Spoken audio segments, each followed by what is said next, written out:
Praise God, praise the lord. ಕರ್ತನ ನಾಮಕ್ಕೆ ನಿಮ್ಮೆಲ್ಲರನ್ನ ನಾವು ಈ 40 ಡೇಸ್ ಪ್ರೇಯರ್ ಅಲ್ಲಿ ನಾವು ನಿಮ್ಮನ್ನ ಮತ್ತೆ ಇನ್ನೊಂದು ದಿನ ನಾವು ವೆಲ್ಕಮ್ ಮಾಡ್ತಾ ಇದ್ದೇವೆ.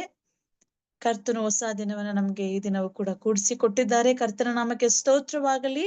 ನಾವು ಪ್ರಾರಂಭ ಪ್ರಾರ್ಥನೆ ಮಾಡಿಕೊಂಡು ಈ ದಿನದ ಕೂಟವನ್ನು ನಾವು ಪ್ರಾರಂಭಿಸೋಣ. ನಮ್ಮ ಮಧ್ಯದಲ್ಲಿರುವಂತಹ ಪ್ರಿನ್ಸ್ ಎನೋಕ್ರವರು ಪ್ರಾರಂಭದ ಪ್ರಾರ್ಥನೆಯನ್ನು ಮಾಡ್ತಾರೆ. Hallelujah, hallelujah, Lord. Thank you, Jesus. Lord, thank you, Jesus. Loving Heavenly God, we praise you, God. We glorify you, we honor you, God. Lord, we thank you for this wonderful day you have given us, oh God. Lord, thank you for giving us this wonderful time to learn about the Bible characters, oh God. Amen. Lord, please be with us while requesting of prayer and learning for our characters, oh God. Lord, please use your servant mightily, oh God. Lord, bless all the people who are writing exams. In the name of Jesus Christ, we start this prayer. In the name of Jesus Christ, we pray. Amen. Amen. Amen. Praise God. Thank you, Prince. ನಾವು ಕೆಲವೊಂದು ನಿಮಿಷಗಳು ನಾವು ಪ್ರಾರ್ಥನೆ ಮಾಡಿಕೊಳ್ಳೋಣ. ಈ ದಿನಮಾನಗಳಲ್ಲಿ ಅನೇಕ ನಮ್ಮ ಸ್ಕೂಲ್ಗೆ ಹೋಗುವಂತ ಮಕ್ಕಳೆಲ್ಲರೂ ಕೂಡ ಎಕ್ಸಾಮ್ಸ್ ಬರೀತಿದ್ದಾರೆ. ನಮ್ಮ ಮಕ್ಕಳಿಗೆ ವಿಶೇಷವಾದಂತ ಜ್ಞಾನ ಬೇಕು, ಬಲ ಬೇಕಾಗಿದೆ, ಆರೋಗ್ಯ ಬೇಕಾಗಿದೆ, ಅವರಿಗೆ ಸಹಾಯ ಬೇಕಾಗಿದೆ. ಅದಕ್ಕಾಗಿ ನಾವು ಕೂಡ ಕರ್ತನ ಹತ್ರ ನಾವು ಬೇಡಿಕೊಂಡು, ಕರ್ತನೇ ನಿನ್ನ ಮಕ್ಕಳಿಗೆ ಸಹಾಯ ಮಾಡ್ರಿ ಎಂಬುದಾಗಿ ನಾವು ಸ್ವಲ್ಪ ಹೊತ್ತು ಎಕ್ಸಾಮ್ಸ್ ಬರೀತಿರುವಂತ ಪ್ರತಿಯೊಂದು ಮಗುವಿಗಾಗಿ ನಾವು ದೇವರ ಹತ್ರ ಮೊರೆ ಇಡೋಣ ಪ್ರಿಯರೇ.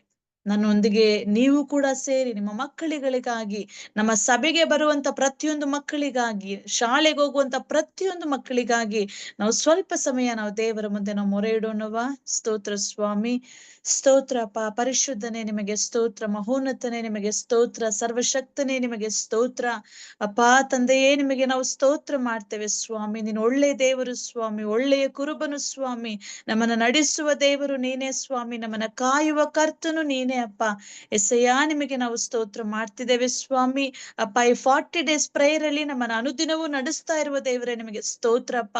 ಈ ಶ್ರಮ ಮರಣ ದಿನಗಳಲ್ಲಿ ಸ್ವಾಮಿ ನಮ್ಮನ್ನ ನಾವು ಸ್ವಾಮಿ ನಿನ್ನ ಕರದಲ್ಲಿ ಒಪ್ಪಿಸಿಕೊಟ್ಟಿದ್ದೇವಪ್ಪ. ಕರ್ತನೇ, ನಾವು ಪ್ರಾರ್ಥನೆ ಮಾಡುವಂತ ಈ 1 hour ಅಲ್ಲಿ ಸ್ವಾಮಿ ನಿನ್ನ ಪ್ರಸನ್ನತೆ ನಮ್ಮ ಮಧ್ಯದಲ್ಲಿ ಇಳಿದು ಬರಲಿ ಎಂದು ನಾವು ಪ್ರಾರ್ಥಿಸ್ತಾ ಇದ್ದೇವೆ. ವಿಶೇಷವಾಗಿ ಸ್ವಾಮಿ ಅಪ್ಪ ಈ ಒಂದು ಪ್ರಾರ್ಥನಾ ಮನವಿಯನ್ನ ನಿನ್ನ ಕರದಲ್ಲೇ ನಾವು ಒಪ್ಪಿಸಿಕೊಟ್ಟಿದ್ದೇವೆ ಅಯ್ಯ. ಅಪ್ಪ ಯಾವ ಮಕ್ಕಳು ಸ್ವಾಮಿ ಅಪ್ಪ, ಪುಟ್ಟ ಮಕ್ಕಳು ಸ್ವಾಮಿ ಅಪ್ಪ, ನರ್ಸರಿಯಿಂದ ಹಿಡಿದು ಸ್ವಾಮಿ 10th ವರೆಗೂ, 2nd PUC ಮಕ್ಕಳು, ಡಿಗ್ರಿ ಮಕ್ಕಳು, ನೀಟ್ ಬರೆಯುವಂತ ಮಕ್ಕಳು ಸ್ವಾಮಿ ಅಪ್ಪ, ಎಕ್ಸಾಮ್ಸ್ ಅಲ್ಲಿ ಪ್ರಿಪೇರ್ ಆಗ್ತಿರುವಾಗ ಎಕ್ಸಾಮ್ಸ್ ಬರೀತಿರುವಂತ ಮಕ್ಕಳಿಗೂ ಸ್ವಾಮಿ ನಿಮ್ಮ ವಿಶೇಷವಾದ ಪರಲೋಕದ ಜ್ಞಾನವನ್ನ ದಯಪಾಲಿಸ್ರಿ ಎಂದು ನಾವು ಬೇಡ್ತಾ ಇದ್ದೇವೆ ಸ್ವಾಮಿ ಅಪ್ಪ. ಯಾವ ಒಂದು ಮಗುವಿಗೂ ಕೂಡ ಭಯ ಇರಬಾರ್ದು ಸ್ವಾಮಿ, ಪ್ರತಿಯೊಂದು ಮಗುವಿಗೂ ಧೈರ್ಯದ ಆತ್ಮವನ್ನ ಹುಟ್ಟಿಸು ಸ್ವಾಮಿ. ಎಸಪ್ಪ, ನೀವು ಮಕ್ಕಳ ಜೊತೆಲಿ ಇರೋದಾದ್ರೆ ಪ್ರತಿಯೊಂದು ಮಗುವಿಗೂ ಕೂಡ ಅಪ್ಪ ಉತ್ತಮವಾಗಿ ಎಕ್ಸಾಮ್ಸ್ ಬರಲಿಕ್ಕೆ ಸಾಧ್ಯ ಅಪ್ಪ.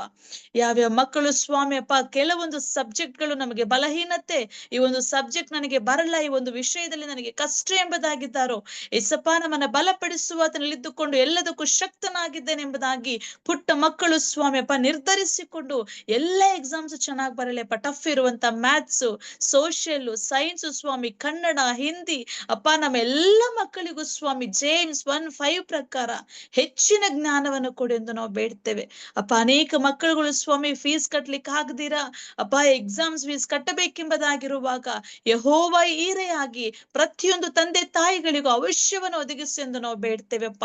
ಯಾವ ಮಕ್ಕಳುಗಳು ಕೂಡ ಸ್ವಾಮಿ ಎಕ್ಸಾಮ್ ಟೈಮ್ ಅಲ್ಲಿ ಸಿಕ್ಕಾಗಬಾರ್ದಪ್ಪ, ಅನಾರೋಗ್ಯದಲ್ಲಿ ಕರ್ತನೆ ಬೀಳಬಾರದು ಸ್ವಾಮಿ. ಎಲ್ಲ ಮಕ್ಕಳಿಗೂ ಅಪ್ಪ ಯೆಹೋವ ರಾಫ ಆಗಿ ಆರೋಗ್ಯವನ್ನ ದಯಪಾಲಿಸ್ರಿ ಎಂದು ನಾವು ಬೇಡ್ತೇವೆ ಸ್ವಾಮಿ ಅಪ್ಪ. ನಮ್ಮ ಆಧಾರ ನೀನೇ ಅಪ್ಪ, ನಿನ್ನ ಮರೆ ಹೊಕ್ಕವರನ್ನ ನೀವು ಆಶೀರ್ವಾದ ಮಾಡುವ ದೇವರು ಸ್ವಾಮಿ. ಕೀರ್ತನೆ 91:1 ಪ್ರಕಾರ ಸ್ವಾಮಿ ನಿನ್ನ ಮರೆ ಹೊಕ್ಕವರನ್ನ ಅಪ್ಪ ನಿನ್ನ ಆಶ್ರಯ ಕೊಡುವಂತ ದೇವರಾಗಿರುವುದಕ್ಕಾಗಿ ಸ್ತೋತ್ರ ಮಾಡ್ತೇವೆ. ಕನಿಕರಿಸು ದೇವ, ಕಾಪಾಡು ಸ್ವಾಮಿ. ಪ್ರತಿಯೊಂದು ಟೀಚರ್ಸ್ಗೂ ಕೂಡ ನೀವು ಸಹಾಯ ಮಾಡಿ ಸ್ವಾಮಿ ಅಪ್ಪ. ಕರ್ತನೆ ಅಪ್ಪ ಹೈಪರ್ ಇರುವಂತ ಮಕ್ಕಳಿಗೂ ಸ್ವಾಮಿ ಅಪ್ಪ ಅವರು ಎಲ್ಲ ರೀತಿಯಲ್ಲಿಯೂ ಸಮಾಧಾನವನ್ನ ತೆಗೆದುಕೊಂಡು ಮಕ್ಕಳನ್ನ ಒಳ್ಳೆ ರೀತಿಯಲ್ಲಿ ನಡೆಸಿಕೊಂಡು ಹೋಗುವಂತ ಒಂದು ಸ್ವಾಮಿ ಬುದ್ಧಿ ಜ್ಞಾನ ಬಲಶಕ್ತಿಯನ್ನ ಪ್ರತಿಯೊಂದು ಕರ್ತನೆ ಶಿಕ್ಷಕ ಶಿಕ್ಷಕರಿಗೆ ದಯಪಾಲಿಸ್ರಿ ಎಂದು ನಾವು ಬೇಡ್ತೇವೆ ಸ್ವಾಮಿ. ಅಪ್ಪ ನಿನ್ನ ಅದ್ಭುತ ಮಾಡಬೇಕಯ್ಯ. ಅಪ್ಪ ಎಕ್ಸಾಮ್ಸ್ ಟೈಮಲ್ಲಿ ಸ್ವಾಮಿ ಅಪ್ಪ ವಿಶೇಷವಾಗಿ 10th ಮಕ್ಕಳನ್ನ ನಿನ್ನ ಕರದಲ್ಲಿ ಒಪ್ಪಿಸಿಕೊಟ್ಟಿದ್ದೇವೆ ಸ್ವಾಮಿ. ಅವರ ಭವಿಷ್ಯವನ್ನ ಒಂದು ಕರ್ತನೆ ಅಪ್ಪ ಮುಂದಿನ ಒಂದು ಸ್ಟೇಜ್ಗೆ ತೆಗೆದುಕೊಂಡು ಹೋಗುವಂತ ಒಂದು ಸಮಯ ಅಪ್ಪ. ಅಪ್ಪ ಎಲ್ಲಾ 10th ಮಕ್ಕಳು ದೇವರೇ ನೀನು ದಯಮಾಡಿ ಸಹಾಯ ಮಾಡಿ ಎಂದು ನಾವು ಬೇಡ್ತೇವೆ ಸ್ವಾಮಿ. ಕನಿಕರಿಸಿರಿ ದೇವರೇ. ಅಪ್ಪ ನೀನು ಕಾಪಾಡು ಸ್ವಾಮಿ. ಬುದ್ಧಿ ಕಡಿಮೆ ಆಗಿದ್ರೆ ಬೇಡಿಕೊಡ್ರಿ ನಾನು ಕೊಡುತ್ತೇನೆ ಎಂಬುದಾಗಿ ಹೇಳಿದ್ಯಲ್ಲಪ್ಪ. ನಮ್ಮೆಲ್ಲ ಸ್ಕೂಲ್ಗೆ ಹೋಗುವಂತ ಮಕ್ಕಳ ಪರವಾಗಿ ಸ್ವಾಮಿ ನಿನ್ನ ಮಕ್ಕಳಾಗಿ ನಿಮ್ಮ ಸೇವಕರಾಗಿ ನಿನ್ನ ಮುಂದೆ ನಾವು ಬೇಡ್ತಿದ್ದೇವೆ ದೇವ್ರೆ. ನಮ್ಮೆಲ್ಲ ಪುಟ್ಟ ಮಕ್ಕಳಿಗೆ ಒಳ್ಳೆ ಭವಿಷ್ಯವನ್ನು ಕೊಡಪ್ಪ. ಚೆನ್ನಾಗಿ ಓದಿ ವಿದ್ಯಾವಂತರಾಗ್ಲಿ. ಎಲ್ಲಿ ಕೂಡ ಅಪ್ಪ ಅನ್ಎಜುಕೇಟೆಡ್ ಮಕ್ಕಳು ಇರಬಾರ್ದು ಸ್ವಾಮಿ. ಅಪ್ಪ ಲಿಟ್ರಸಿ ಇಲ್ದಿರ ಯಾರು ಕೂಡ ಇರಬಾರ್ದು ಸ್ವಾಮಿ. ಪ್ರತಿಯೊಬ್ಬರಿಗೂ ದೇವ್ರೆ ಒಳ್ಳೆಯ ಎಜುಕೇಶನ್ ಸಿಗಲಿ ಎಂದು ನಾವು ಬೇಡ್ತಾ ಇದ್ದೇವೆ ಸ್ವಾಮಿ. ಅಪ್ಪ ನೀನು ಕನಿಕರಿಸು. ನಮ್ಮ ಗೌರ್ಮೆಂಟ್ ಅವರಿಗೂ ಬೇಕಾದ ಸಹಾಯ ಮಾಡಪ್ಪ. ಇನ್ನು ಅನೇಕ ಮಕ್ಕಳುಗಳು ಸ್ವಾಮಿ ಅಪ್ಪ ಯಾರೆಲ್ಲ ಸ್ವಾಮಿ ಅಪ್ಪ ಎಕ್ಸಾಮ್ಸ್ ಬರೆದು ಉತ್ತಮ ಭವಿಷ್ಯಕ್ಕಾಗಿದ್ದಾರೋ ಅಪ್ಪ ಪ್ಲೇಸ್ಮೆಂಟ್ಗೋಸ್ಕರ ಇದ್ದಾರೋ ಸ್ವಾಮಿ ಎಲ್ಲರಿಗೂ ನೀನ್ ಸಹಾಯ ಮಾಡೆಂದು ನಾವು ಬೇಡ್ತೇವಯ್ಯ. ನೀನ್ ಹಾಗೆ ಮಾಡುವ ದೇವರಾಗಿರುವ ಕಾರಣ ನಿಮಗೆ ನಾವು ಸ್ತೋತ್ರ ಮಾಡ್ತೇವೆ. ಅದ್ಭುತ ಮಾಡುವ ದೇವರು, ಸಮಾಧಾನ ಕೊಡುವ ದೇವರು. ಮುಂಜಾನೆ ಎದ್ದು ಮಕ್ಕಳು ಓದಿಕೊಳ್ಳಲೆಪ್ಪ ಪ್ರಾರ್ಥಿಸಲಿ ಸ್ವಾಮಿ. ಅಪ್ಪ ನಮ್ಮ ಎಲ್ಲ 10th ಮಕ್ಕಳು ಸ್ವಾಮಿ ಒಳ್ಳೆ ಒಂದು ರ್ಯಾಂಕ್ ಅನ್ನ ತೆಗೆದುಕೊಳ್ಳಲಿ ಸ್ವಾಮಿ. ಅಪ್ಪ ಎಲ್ಲ ಡಿಸ್ಟಿಂಕ್ಷನ್ ಲೆವೆಲ್ ಅಲ್ಲಿ ಸ್ವಾಮಿ ಅಪ್ಪ ರ್ಯಾಂಕ್ ಅನ್ನ ಪಡೆದುಕೊಳ್ಳಲಿ ಸ್ವಾಮಿ. ಗೌರ್ಮೆಂಟ್ ಸ್ಕೂಲಲ್ಲಿ ಓದುವ ಮಕ್ಕಳು, ಪ್ರೈವೇಟ್ ಸ್ಕೂಲಲ್ಲಿ ತಂದೆ ತಾಯಿಗಳು ಕಷ್ಟಪಟ್ಟು ಸ್ವಾಮಿ ಅನೇಕ ಲಕ್ಷಗಟ್ಟಲೆ ಸುರಿದು ಮಕ್ಕಳನ್ನು ಓದಿಸ್ತಾ ಇರುವಾಗ ಮಕ್ಕಳಿಗೆ ಅಪ್ಪ ಅವರ ಫ್ಯೂಚರ್ ಮೇಲೆ ಇಂಟ್ರೆಸ್ಟ್ ಅನ್ನು ಕೊಡು ಎಂದು ನಾವು ಬೇಡ್ತಾ ಇದ್ದೇವೆ ಸ್ವಾಮಿ. ಅದ್ಭುತ ಮಾಡು ಸ್ವಾಮಿ. ನಿನ್ನ ಕೃಪೆಯಲ್ಲಿ ಮರೆ ಮಾಡಿಕೊಂಡು ಕಾಪಾಡೆಂದು ನಾವು ಬೇಡ್ತೇವೆಪ್ಪ. ನಿನ್ನ ಕರದಲ್ಲಿ ಒಪ್ಪಿಸಿಕೊಟ್ಟಿದ್ದೇವೆ. ನಮ್ಮ ಮಕ್ಕಳ ಭವಿಷ್ಯವನ್ನು ಉತ್ತಮವಾಗಿ ರೂಪಿಸುವ ದೇವರೇ ನಿಮಗೆ ಸ್ತೋತ್ರ ಅಪ್ಪ. ಮಕ್ಕಳನ್ನ ವರವಾಗಿ ಕೊಟ್ಟ ದೇವರು ನೀವು ಸ್ವಾಮಿ ಅಪ್ಪ. ಪ್ರತಿಯೊಂದು ಮಕ್ಕಳಿಗೂ ಸ್ವಾಮಿ ಎಕ್ಸಾಮ್ ಸಮಯದಲ್ಲಿ ನೀನು ಸಹಾಯ ಮಾಡುವುದಕ್ಕಾಗಿ ಸ್ತೋತ್ರ.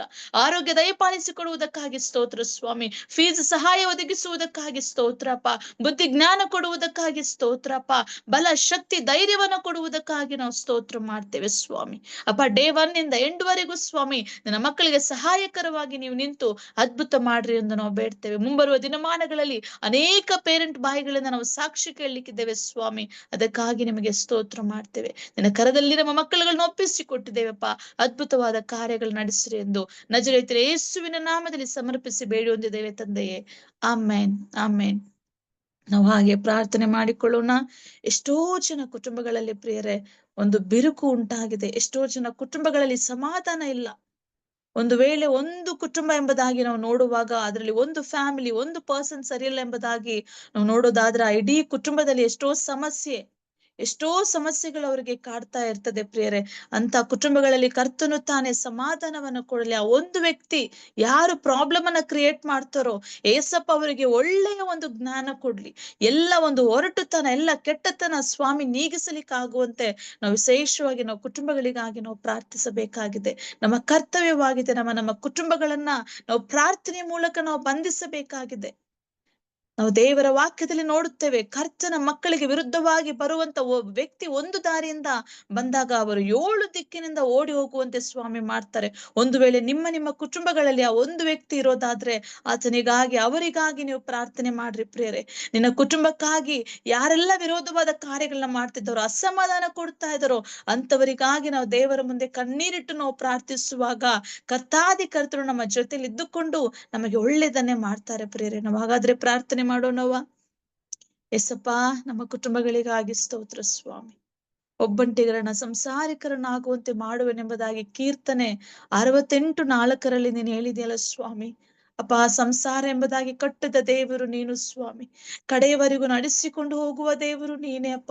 ಎಷ್ಟೋ ಜನ ಕುಟುಂಬಗಳಲ್ಲಿ ಸ್ವಾಮಿ ಈ ದಿನ ಸಮಾಧಾನ ಇಲ್ಲ ದೇವರೇ ಅಪ್ಪ. ಎಷ್ಟೋ ಜನ ಕುಟುಂಬಗಳಲ್ಲಿ ಈ ದಿನ ಬಿರುಕು ಉಂಟಾಗಿದೆ ಸ್ವಾಮಿ ಅಯ್ಯ. ಎಷ್ಟೋ ಜನ ಕುಟುಂಬಗಳಲ್ಲಿ ಸ್ವಾಮಿ ದಿನ ಕಣ್ಣೀರಿದೆ ಸ್ವಾಮಿ ಅಪ್ಪ. ಕನಿಕರಿಸು ದೇವ, ಅದ್ಭುತವನ್ನ ಮಾಡು ಎಂದು ನಾವು ಬೇಡ್ತೇವೆ ಸ್ವಾಮಿ. ಕುಟುಂಬಗಳಲ್ಲಿ ಸ್ವಾಮಿ ಬಿರುಕನ್ನ ಉಂಟು ಮಾಡುವಂತ ಒಂದು ವ್ಯಕ್ತಿ ಸ್ವಾಮಿ ಅಪ್ಪ ಮನ ತಿರುಗಳಿ ಸ್ವಾಮಿ. ತಗ್ಗಿಸುವಿಕೆಯನ್ನು ಕೊಡ್ರಿ, ತಾಳ್ಮೆಯನ್ನು ಕೊಡ್ರಿ ಅಪ್ಪ. ಯೇಸುವೆ ನಿನ್ನ ಮೇಲೆ ನಂಬಿಕೆಯನ್ನು ಕೊಡು ಎಂದು ನಾವು ಬೇಡ್ತಾ ಇದ್ದೇವೆ ಸ್ವಾಮಿ ಅಪ್ಪ. ಒಂದು ಕರ್ತನ ಅನೇಕ ಜನಗಳ ಕುಟುಂಬದಲ್ಲಿ ಒಂದು ಕುಡುಕರಾಗಿರ್ಲಿ, ಒಂದು ಕೆಟ್ಟ ವ್ಯಕ್ತಿ, ಒಂದು ಜಗಳ ತರುವಂತ ವ್ಯಕ್ತಿಗಳು ಸ್ವಾಮಿ ಅನೇಕ ಜನ ಇರುವುದರಿಂದ ಇಡೀ ಕುಟುಂಬಕ್ಕೆ ಸಮಸ್ಯೆ ಆಗ್ತಾ ಇದೆಯಪ್ಪ. ಅನೇಕ ಕುಟುಂಬಗಳನ್ನ ನಾವು ನೋಡ್ತಾ ಇದ್ದೇವೆಯ್ಯ ಸ್ವಾಮಿ. ಅದ್ಭುತ ಮಾಡು ಕರ್ತನೆ. ನಿನ್ನ ಮಕ್ಕಳ ವಿರುದ್ಧವಾಗಿ ಎದ್ದೇಳುವಂತ ನಾಲಿಗೆಯನ್ನ ನೀನು ಮುಚ್ಚಿಸುವಂತ ದೇವರಾಗಿದೆ ಸ್ವಾಮಿ ಅಪ್ಪ ನೀನು ಸುಮ್ಮನೆ ಇರುವ ದೇವರಲ್ಲ ಅಪ್ಪ, ನಿನ್ನ ಮಕ್ಕಳನ್ನ ಮುಟ್ಟುವಂತವರು ಸ್ವಾಮಿ, ನಿನ್ನ ಕಣ್ಣುಗುಡ್ಡೆಯನ್ನ ಮುಟ್ಟುವಂತವರು ಎಂಬುದಾಗಿ ಭಕ್ತನು ಹೇಳ್ತಾನಲ್ಲ ಅಪ್ಪ. ಕರ್ತನೆ ಕನಿಕರಿಸು, ಪ್ರತಿಯೊಂದೊಂದು ಕುಟುಂಬದಲ್ಲಿಯೂ ಸಮಾಧಾನ ಕೊಡು ಸ್ವಾಮಿ. ಎಲ್ಲ ಕುಡುಕುತನದ ಆತ್ಮ ನಾಶವಾಗಲಿ ಅಪ್ಪ, ಕುಟುಂಬಗಳನ್ನ ಕಟ್ಟಿಕೊಳ್ಳಲಿ ಸ್ವಾಮಿ. ಹೆಂಡತಿಯರಾದ ನಾವು ಸ್ವಾಮಿ ಜ್ಞಾನವಂತರಾಗಿ ದೇವ್ರೆ ಅಪ್ಪ, ಜ್ಞಾನೋಕ್ತಿ 14:1 ಪ್ರಕಾರ ಜ್ಞಾನವಂತೆಯು ತನ್ನ ಮನೆಯನ್ನ ಕಟ್ಟಿಕೊಳ್ಳುವಳೆ ಎಂಬುದಾಗಿ ಸ್ವಾಮಿ ಹೇಳುತ್ತದಲ್ಲಪ್ಪ. ಎಸಯ್ಯ, ನಾವು ಕೂಡ ಅಪ್ಪ ಜ್ಞಾನವಂತರಾಗಿ ನಮ್ಮ ಮನೆಗಳನ್ನ, ನಮ್ಮ ಕುಟುಂಬವನ್ನ, ನಮ್ಮ ಮಕ್ಕಳುಗಳನ್ನ ಕಟ್ಟಿಕೊಳ್ಳುವಂತ ಸಹಾಯವನ್ನ, ಜ್ಞಾನವನ್ನ ನಮ್ಗೆ ವಿಶೇಷವಾಗಿ ದಯಪಾಲಿಸಿರಿ ಎಂದು ನಾವು ಬೇಡ್ತೇವೆ ಸ್ವಾಮಿ. ಅಪ್ಪ, ಒಂದು ವೇಳೆ ಸ್ವಾಮಿ ಗಂಡಂದಿರಪ್ಪ ಅಪ್ಪ ಮಾತು ಕೇಳ್ದಿರ ಅಪ್ಪ, ಮಕ್ಕಳನ್ನ ಚೆನ್ನಾಗಿ ನೋಡಿಕೊಳ್ಳದಿರ ಸ್ವಾಮಿ, ಯಾರೆಲ್ಲ ಇದ್ದಾರೋ ಸ್ವಾಮಿ ಅಂತವರಿಗೆ ಅಪ್ಪ ನಿಮ್ಮ ಒಂದು ಸ್ವರ ಬೇಕಾಗಿದೆ ಸ್ವಾಮಿ, ನಿಮ್ಮ ಮಾತು ಬೇಕು ಸ್ವಾಮಿ. ಅದ್ಭುತ ಮಾಡು ಸ್ವಾಮಿ. ಪ್ರತಿಯೊಂದು ಕುಟುಂಬದಲ್ಲಿಯೂ ಸ್ವಾಮಿ ತಂದೆ ಎಂಬ ಜವಾಬ್ದಾರಿ ಅವರಿಗೆ ಅರಿವನ್ನು ಮುಟ್ಟಿಸಿ ಎಂದು ನಾವು ಬೇಡ್ತೇವೆ ಸ್ವಾಮಿ. ಸಭೆಗಳಲ್ಲಿ ಸ್ವಾಮಿ ನಿಮ್ಮ ವಾಕ್ಯವು ಒಳ್ಳೆ ರೀತಿಯಲ್ಲಿ ಬೋಧಿಸಲ್ಪಡಲಿ ಅಪ್ಪ. ಎಸಪ್ಪ, ಯಜಮಾನನ ಒಂದು ಕುಟುಂಬಕ್ಕೆ, ಮನೆಗೆ ಶಿರಸ್ಸಾಗಿದ್ದಾನೆ ಎಂಬುದಾಗಿ ಕರ್ತನೆ ನಿನ್ನ ವಾಕ್ಯ ಹೇಳುತ್ತದಲ್ಲ ಸ್ವಾಮಿ. ಅದ್ಭುತ ಮಾಡು ಸ್ವಾಮಿ ಅಪ್ಪ. ಅಪ್ಪ, ಪ್ರತಿಯೊಂದು ಗಂಡಂದಿನಿಗೂ ಯಜಮಾನನಿಗೂ ಸ್ವಾಮಿ ಬುದ್ಧಿ ಜ್ಞಾನವನ್ನು ಕೊಟ್ಟು ತಮ್ಮ ಕುಟುಂಬವನ್ನ ಕಟ್ಟಿಕೊಂಡು ಭಯಭಕ್ತಿ ನೋಹನಾಗಿ ಸ್ವಾಮಿ ನೀತಿ ಉಳ್ಳವರಾಗಿ ಬಾಳಲು ಸಹಾಯ ಮಾಡೆಂದು ನಾವು ಬೇಡ್ತಾ ಇದ್ದೇವೆ ಸ್ವಾಮಿ. ಅಪ್ಪ, ಜ್ಞಾನ ಕಡಿಮೆ ಇರುವಂತ ಹೆಂಗಸರನ್ನ ಕೂಡ ನಿನ್ನ ಕರದಲ್ಲಿ ಒಪ್ಪಿಸಿ ಕೊಡ್ತಿದ್ದೇವೆ. ಅನೇಕ ಜನಗಳು ಸ್ವಾಮಿ, ಸ್ತ್ರೀಯರು ಅಪ್ಪ, ಸರಿಯಾದ ಜ್ಞಾನ ಇಲ್ಲ ಅಪ್ಪ, ಯಾವ ರೀತಿ ನನ್ನ ಕುಟುಂಬವನ್ನ ನೋಡಿಕೊಳ್ಳಬೇಕೆಂಬಂತ ಜ್ಞಾನವೂ ಕೂಡ ಇಲ್ಲ ಸ್ವಾಮಿ. ಅಯ್ಯ, ನಿನ್ನ ಪಾದದ ಬಳಿಯಲ್ಲಿ ಸ್ವಾಮಿ ಅಂತ ಸ್ತ್ರೀಯರಿಗಾಗಿ ನಾವು ಬೇಡ್ತಿದ್ದೇವೆ. ಜ್ಞಾನ ಕಡಿಮೆ ಇರುವಂತ ಸ್ತ್ರೀಯರಿಗಾಗಿ ನಾವು ಬೇಡ್ತಾ ಇದ್ದೇವೆ ಸ್ವಾಮಿ. ತಮ್ಮ ಕುಟುಂಬವನ್ನ, ಮಕ್ಕಳನ್ನ ಪ್ರಾರ್ಥನೆಯ ಮೂಲಕ ಕಟ್ಟಿಕೊಳ್ಳಲಿ ಎಂದು ನಾವು ಬೇಡ್ತಾ ಇದ್ದೇವೆ ಸ್ವಾಮಿ. ಎಸ್ತೇರಾಗಿ ನಮ್ಮನ್ನ ಎಬ್ಬಿಸು ಸ್ವಾಮಿ. ನಮ್ಮ ಕುಟುಂಬಗಳಿಗಾಗಿ ನಾವಪ್ಪ ಮೊಣಕಾಲೂರಿ ಉಪವಾಸದಿಂದ ಪ್ರಾರ್ಥಿಸಿ ನಮ್ಮ ಕುಟುಂಬಗಳನ್ನ ಕಟ್ಟಿಕೊಳ್ಳಲು ಅದ್ಭುತ ಮಾಡೆಂದು ನಾವು ಬೇಡ್ತಾ ಇದ್ದೇವೆ ಸ್ವಾಮಿ. ಅಯ್ಯ, ನೀನು ಕರುಣಿಸು ಅಪ್ಪ. ಜ್ಞಾನಹೀನರಾಗಿ ನಮ್ಮ ಕುಟುಂಬವನ್ನ ನಾವೇ ಒಡೆದುಕೊಳ್ಳಬಾರದು ಸ್ವಾಮಿ. ಅಪ್ಪ, ನೀವು ಕೊಟ್ಟಂತ ಮಕ್ಕಳು ಶ್ರೇಷ್ಠ ಬಹುಮಾನಗಳು ಸ್ವಾಮಿ. ಅಪ್ಪ, ಯೌವನದಲ್ಲಿ ಹುಟ್ಟಿದ ಮಕ್ಕಳು ಕರ್ತನ ಕೈಲಿರುವ ಯುದ್ಧ ವೀರನ ಅಂಬುಗಳಂತಿದ್ದಾರೆ ಎಂಬುದಾಗಿ ಸತ್ಯವೇದ ಹೇಳುತ್ತದಲ್ಲ ಸ್ವಾಮಿ. ಮಕ್ಕಳುಗಳನ್ನ ಕನಿಕರಿಸು ಅಪ್ಪ. ನಡೆಯಬೇಕಾದ ಮಾರ್ಗಕ್ಕೆ ತಕ್ಕಂತೆ ನಮ್ಮ ಮಕ್ಕಳುಗಳನ್ನ ಬೆಳೆಸಲು ಸಹಾಯ ಮಾಡು ಸ್ವಾಮಿ. ಅಯ್ಯ, ನಿನ್ನ ಕೃಪೆಯನ್ನ ತೋರಿಸು ಸ್ವಾಮಿ. ಅಪ್ಪ, ಮಕ್ಕಳುಗಳನ್ನು ಸರಿಯಾದ ಮಾರ್ಗದಲ್ಲಿ ಬೆಳೆಸಲು ಸ್ವಾಮಿ. ನಮಗೆ ಜ್ಞಾನ ಕೊಡಪ್ಪ, ನಮಗೆ ಶಕ್ತಿ ಕೊಡಪ್ಪ, ನಮಗೆ ಬುದ್ಧಿ ಕೊಡು ಸ್ವಾಮಿ, ಬಲ ಕೊಡು ಸ್ವಾಮಿ. ನಿನ್ನ ವಾಕ್ಯವನ್ನ ಅನುದಿನವೂ ಅನುಕ್ಷಣವೂ ಓದಿಕೊಂಡು ನಮ್ಮ ಮಕ್ಕಳುಗಳನ್ನ ಒಳ್ಳೆಯ ಮಾರ್ಗದಲ್ಲಿ ಬೆಳೆಸಲು ಸಹಾಯ ಮಾಡೆಂದು ನಾವು ಬೇಡ್ತಾ ಇದ್ದೇವೆ ಸ್ವಾಮಿ. ಅಪ್ಪ, ನಮ್ಮನ್ನ ನಂಬಿ ನಮಗೆ ಒಂದು ಜವಾಬ್ದಾರಿಯಾಗಿ ಮಕ್ಕಳುಗಳನ್ನ ಕೊಟ್ಟಿದ್ಯಲ್ಲಪ್ಪ. ಅಪ್ಪ, ಮಕ್ಕಳುಗಳನ್ನ ಸ್ವಾಮಿ ಸರಿಯಾದ ಮಾರ್ಗದಲ್ಲಿ ನಡೆಯಬೇಕಾದ ಮಾರ್ಗಕ್ಕೆ ತಕ್ಕಂತೆ ಹುಡುಗನನ್ನ ಶಿಕ್ಷಿಸು ಎಂಬುದಾಗಿ ಸ್ವಾಮಿ ಅಪ್ಪ ನಿನ್ ಸತ್ಯವೇದದಲ್ಲಿ ಹೇಳಿದ್ಯಾ ಸ್ವಾಮಿ. ಕನಿಕರಿಸು ಅಯ್ಯ, ನೀನು ಕಾಪಾಡು ಸ್ವಾಮಿ. ನಮ್ಮ ಕುಟುಂಬಗಳು ಸ್ವಾಮಿ, ಎಲ್ಲೆಲ್ಲಿ ಕುಟುಂಬಗಳು ಬಿರುಕಾಗಿದೆಯೋ ಯೇಸುವಿನ ನಾಮದಲ್ಲಿ ತಿರುಗಿ ಕುಟುಂಬಗಳು ಕಟ್ಟಲ್ಪಡಲಿ ಸ್ವಾಮಿ. ಎಲ್ಲ ದುಷ್ಟನ ಕಾರ್ಯ ನಾಶವಾಗಲಿ ಅಪ್ಪ. ಒಡೆದೋಗಿರುವಂತ ಕುಟುಂಬಗಳು ಯೇಸುವಿನ ನಾಮದಲ್ಲಿ ಒಂದಾಗಲಿ ಅಂತ ನಾವು ಬೇಡ್ತಾ ಇದ್ದೇವೆ ಸ್ವಾಮಿ. ಕಟ್ಟುವ ದೇವರು ನೀನೇ ಅಪ್ಪ. ಅಪ್ಪ, ಕಟ್ಟಿದ ದೇವರು ನೀನೇ ಸ್ವಾಮಿ. ಅಪ್ಪ, ದುಷ್ಟನು ದೇವರೇ ದಿನಮಾನಗಳಲ್ಲಿ ಕುಟುಂಬಗಳನ್ನ ಒಡೆಯುವಂತ ಒಂದು ಆಲೋಚನೆಯಲ್ಲಿ ಇರುವಾಗ ಸ್ವಾಮಿ, ನಿನ್ನ ಮಕ್ಕಳಾಗಿ ದೇವ ನಿನ್ನ ಪಾದದಲ್ಲಿ ಅಂಗಲಾಚಿ ನಾವು ಬೇಡ್ತಿದ್ದೇವೆ ಸ್ವಾಮಿ. ಅಪ್ಪ, ಕುಟುಂಬಗಳು ಒಂದಾಗಲಿ ಎಂದು ನಾವು ಬೇಡ್ತಿದ್ದೇವೆ ಸ್ವಾಮಿ. ಅದ್ಭುತ ಮಾಡು ಸ್ವಾಮಿ. ಕೃಪೆನ ತೋರಿಸು ಸ್ವಾಮಿ. ಅಪ್ಪ, ಬಡತನವೋ, ಕಷ್ಟವೋ, ಸಾಲವೋ, ಸಂಕಟವೋ ಏನೇ ಇರಲಿ ಸ್ವಾಮಿ, ನಂಬಿಕೆಯಿಂದ ನಿನ್ನ ಮಕ್ಕಳಿರುವಾಗ ನೀವು ಅದ್ಭುತಗಳನ್ನ ಮಾಡ್ಲಿಕ್ಕೆ ನೀನು ಶಕ್ತನಾಗಿದ್ದೀಯಪ್ಪ. ಎಸಯ್ಯ, ಕರುಣಿಸು ಸ್ವಾಮಿ, ಕೃಪೆ ತೋರಿಸು ಸ್ವಾಮಿ. ನಿನ್ನ ಭಕ್ತರಿಗೆ ಸ್ವಾಮಿ ನಿದ್ರೆಯಲ್ಲಿಯೂ ನನ್ನ ಆಹಾರವನ್ನು ಒದಗಿಸುವೆನೆಂಬುದಾಗಿ ಹೇಳಿದ ಕರ್ತನು ಸ್ವಾಮಿ, ನಿಮಗೆ ಸ್ತೋತ್ರ. ಪ್ರತಿಯೊಂದು ಕುಟುಂಬದಲ್ಲಿಯೂ ಇರುವಂತ ಎಲ್ಲ ಬಡತನವು ನಾಶವಾಗಲಿ, ಎಲ್ಲ ಅಸಮಾಧಾನ ನಾಶವಾಗಲಿ ಸ್ವಾಮಿ. ನೀನ್ ಹೇಗೂ ಒದಗಿಸ್ತೀಯ ದೇವರ, ನಂಬಿಕೆಯನ್ನು ಕೊಡು ಸ್ವಾಮಿ. ಒಂದೊಂದು ಕುಟುಂಬದಲ್ಲಿ ಹೆಚ್ಚಿನ ನಂಬಿಕೆಯನ್ನು ಕೊಡು ಸ್ವಾಮಿ. ಅನುದಿನವೂ ನಿನ್ನ ಮಕ್ಕಳಾದ ನಾವು ಸ್ವಾಮಿ ಒಂದು ಫ್ಯಾಮಿಲಿ ಪ್ರೇಯರ್ಸ್ ಮಾಡ್ಬೇಕಯ್ಯ. ನಿನ್ ಸಹಾಯ ಮಾಡೆಂದು ನಾವು ಬೇಡ್ತಾ ಇದ್ದೇವೆ ಸ್ವಾಮಿ. ನಿನ್ನ ಕೃಪೆ ನಮ್ಮೊಂದಿಗಿರಲಿ ಎಂದು ನಾವು ಬೇಡ್ತಾ ಇದ್ದೇವೆ ಸ್ವಾಮಿ. ನಿನ್ನಿಂದ ಎಲ್ಲವೂ ಸಾಧ್ಯವಪ್ಪ. ಒಡೆದು ಹೋಗಿರುವಂತ ಕುಟುಂಬಗಳನ್ನ ಕಟ್ಟಲಿಕ್ಕೆ ನೀನು ಶಕ್ತನಾಗಿದ್ದೀ ಸ್ವಾಮಿ. ಕೃಪೆಯೊಂದಿಗೆ ನಡೆಸು ಸ್ವಾಮಿ. ಯಾರ್ಯಾರು ದೇವರೇ ಕುಟುಂಬದಲ್ಲಿ ಜನಗಳಿಂದ, ಕೆಟ್ಟ ಜನಗಳಿಂದ ಬಾಧೆ ಪಡ್ತಿದಾರೋ ಅಂತೆಲ್ಲ ಕೆಟ್ಟ ಜನವು ಸ್ವಾಮಿ ಅಪ್ಪ, ಕೆಟ್ಟ ವ್ಯಕ್ತಿ ದೇವರೇ ಒಂದು ದಾರಿಯಿಂದ ಇವರನ್ನ ನಾಶಪಡಿಸಬೇಕೆಂಬುದಾಗಿ ಬರುವಂತ ಒಂದು ವ್ಯಕ್ತಿ ಸ್ವಾಮಿ ಯೇಸು ನಾಮದಲ್ಲಿ 7 ದಿಕ್ಕಿನಿಂದ ಓಡಿ ಹೋಗುವಂತೆ ನೀನ್ ಸಹಾಯ ಮಾಡುತ್ತೀಯಪ್ಪ. ಸ್ತೋತ್ರ ಮಾಡ್ತೇವಪ್ಪ. ಧರ್ಮೋಪದೇಶ ಕಾಂಡ 28:7 ನಾವು ನೋಡುವ ಹಾಗೆ ಅಪ್ಪ, ದುಷ್ಟನು ಒಂದು ದಾರಿಯಿಂದ ಬಂದರು 7 ದಾರಿಯಿಂದ ಅವನು ಅಪ್ಪ ಓಡಿ ಹೋಗುವುದಕ್ಕಾಗಿ ಸ್ತೋತ್ರ. ನಿನ್ನ ಮಕ್ಕಳ ವಿರುದ್ಧವಾಗಿ ಕಲ್ಪಿಸಿದ ಯಾವ ಆಯುಧವು ಜಯಿಸಲ್ಲ ಸ್ವಾಮಿ. ಅದ್ಭುತ ಮಾಡು ಸ್ವಾಮಿ, ಅದ್ಭುತ ಮಾಡು ಸ್ವಾಮಿ. ಒಂದು ವ್ಯಕ್ತಿ ಸ್ವಾಮಿ, ಒಂದೊಂದು ಕುಟುಂಬಗಳಲ್ಲಿ ಯಾವ್ಯಾವ ವ್ಯಕ್ತಿ ಸ್ವಾಮಿ ಬಾಧೆ ಪಡಿಸ್ತಿದ್ದಾನೋ, ಕುಡಿತಿದ್ದಾನೋ, ಹಿಂಸೆ ಮಾಡ್ತಿದ್ದಾನೋ, ಹೆಂಡತಿಯರಿಗೆ ಟಾರ್ಚರ್ ಮಾಡ್ತಿದ್ದಾನೋ ಅಂತ ಎಲ್ಲ ದುಷ್ಟನ ಕಾರ್ಯಗಳನ್ನ ನಾವು ಯೇಸುವಿನ ನಾಮದಲ್ಲಿ ನಾವು ಸಂಪೂರ್ಣವಾಗಿ ನಾಶಪಡಿಸ್ತೇವೆ ಸ್ವಾಮಿ. ದೇವ, ಒಳ್ಳೆ ಬುದ್ಧಿ ಜ್ಞಾನ ಕೊಡು ಸ್ವಾಮಿ, ಒಳ್ಳೆ ಬುದ್ಧಿ ಜ್ಞಾನ ಕೊಡು. ಒಂದೊಂದು ಕುಟುಂಬದಲ್ಲಿಯೂ ಪರಲೋಕದ ಸಮಾಧಾನ ಉಂಟಾಗಲಿ ಎಂದು ನಾವು ಬೇಡ್ತೇವೆ ಸ್ವಾಮಿ. ಭಕ್ತನ ಹಾಗೆ ಅಪ್ಪ, ಯೋಸೇಫನ ಹಾಗೆ, ದಾವಿದನ ಹಾಗೆ ಅಪ್ಪ, ನೋಹನ ಹಾಗೆ, ಕೊರ್ನೇಲನ ಹಾಗೆ ನಮ್ಮ ಒಂದೊಂದು ಕುಟುಂಬವು ಇರಲಿ ಎಂದು ನಾವು ಬೇಡ್ತಾ ಇದ್ದೇವೆ ಸ್ವಾಮಿ. ಅದ್ಭುತ ಮಾಡು ಸ್ವಾಮಿ, ಕೃಪೆಯೊಂದಿಗೆ ನಡೆಸಿ ಎಂದು ನಾವು ಬೇಡ್ತೇವೆ. ಮಕ್ಕಳನ್ನ ಯಾವ ರೀತಿನ ನಾನು ಬೆಳೆಸಬೇಕು, ಯಾವ ರೀತಿಯಲ್ಲಿ ಅವರ ಎಜುಕೇಶನ್ ದೇವರೇ, ಮಕ್ಕಳ ಭವಿಷ್ಯ ಹೇಗೆ ಎಂಬುದಾಗಿ ಅನೇಕ ಸಿಂಗಲ್ ಪೇರೆಂಟ್ಸ್ ಇದ್ದಾರೆ ಸ್ವಾಮಿ. ಅವರೆಲ್ಲರಿಗೂ ದೇವ ನೀನೇ ಯೆಹೋವ ಹಿರೆಯಾಗಿ ಸಂಧಿಸು ಅಪ್ಪ. ಆ ದಿನ ಸ್ವಾಮಿ ಅಪ್ಪ, ಬಡ ವಿಧವೆಯ ಒಂದು ಬಳಿಗೆ ಸ್ವಾಮಿ ನಿನ್ನ ಭಕ್ತರನ್ನ ಕಳುಹಿಸಿ ಆ ಬರಗಾಲದಲ್ಲಿ ಆಕೆಯನ್ನ ನೀನು ಪೋಷಣೆ ಮಾಡಿದ ಹಾಗೆ ಈ ದಿನಮಾನಗಳ ನಿನ್ನ ಮಕ್ಕಳನ್ನ ನೀನು ಪೋಷಣೆ ಮಾಡ್ಲಿಕ್ಕೆ ಶಕ್ತನಾಗಿದೆ ಸ್ವಾಮಿ. ನಿನ್ನಿಂದ ಎಲ್ಲವೂ ಸಾಧ್ಯವಯ್ಯ, ನಿನ್ನಿಂದ ಎಲ್ಲವೂ ಸಾಧ್ಯವೇ. ಅಸಾಧ್ಯವಾದದ್ದು ಯಾವುದೂ ಇಲ್ಲ ಸ್ವಾಮಿ. ಯಾರೆಲ್ಲ ಸ್ವಾಮಿ ಸಿಂಗಲ್ ಪೇರೆಂಟ್ ಇದ್ದಾರೋ ಅಂತ ಮಕ್ಕಳುಗಳನ್ನ ನೀನು ಕನಿಕರಿಸು. ಅವರ ಪತಿಯಾಗಿ, ಅವರ ತಂದೆಯಾಗಿ, ದೇವರಾಗಿ, ಮಕ್ಕಳಿಗೆ ತಂದೆಯಾಗಿ ನೀನು ನಡೆಸುವುದಕ್ಕಾಗಿ ಸ್ತೋತ್ರ ಮಾಡ್ತೇವೆ ಅಪ್ಪ. ಅದ್ಭುತವಾದ ಕಾರ್ಯಗಳನ್ನು ನಡೆಸಿರಿ ಎಂದು ನಾವು ಬೇಡ್ತೇವೆ ಸ್ವಾಮಿ. ದೇವಾ, ನಿನ್ನ ಕೃಪೆ ಇರಲಿ, ನಿನ್ನ ಕನಿಕರ ಇರಲಿ ಸ್ವಾಮಿ. ನಿನ್ನ ಪಾದದಲ್ಲಿ ನಾವು ಈ ಪ್ರಾರ್ಥನೆ ವಿಜ್ಞಾಪನೆಯನ್ನು ಒಪ್ಪಿಸಿಕೊಟ್ಟಿದ್ದೇವೆ. ಪ್ರಾರ್ಥನೆ ಲಾಲಿಸಿಕೊಳ್ಳುವ ದೇವರು, ಅದ್ಭುತಗಳನ್ನ ಮಾಡುವ ದೇವರು ನೀವು ಆಗಿರುವುದಕ್ಕಾಗಿ ಯೇಸಪ್ಪ ನಿಮಗೆ ನಾವು ಸ್ತೋತ್ರ ಮಾಡ್ತೇವೆ. ನಿಮ್ಮ ಕರದಲ್ಲಿ ಒಪ್ಪಿಸಿಕೊಟ್ಟಿದ್ದೇವೆಯ್ಯ. ನಮ್ಮನ್ನ ನಡೆಸಿರಿ, ಕಾಪಾಡ್ರಿ. ಎಲ್ಲ ಮಹಿಮೆ ನಿಮಗೆ ಯೇಸುವಿನ ನಾಮದಲ್ಲಿ ನಾವು ಪ್ರಾರ್ಥನೆ ಮಾಡಿ ಬೇಡಿ ಹೊಂದಿದ್ದೇವೆ ತಂದೆಯೇ. ಆಮೇನ್, ಆಮೇನ್. ಸ್ತೋತ್ರ, ಸ್ತೋತ್ರ, ಸ್ತೋತ್ರ ಯೇಸುವೇ, ಸ್ತೋತ್ರ. Praise the lord, praise the lord.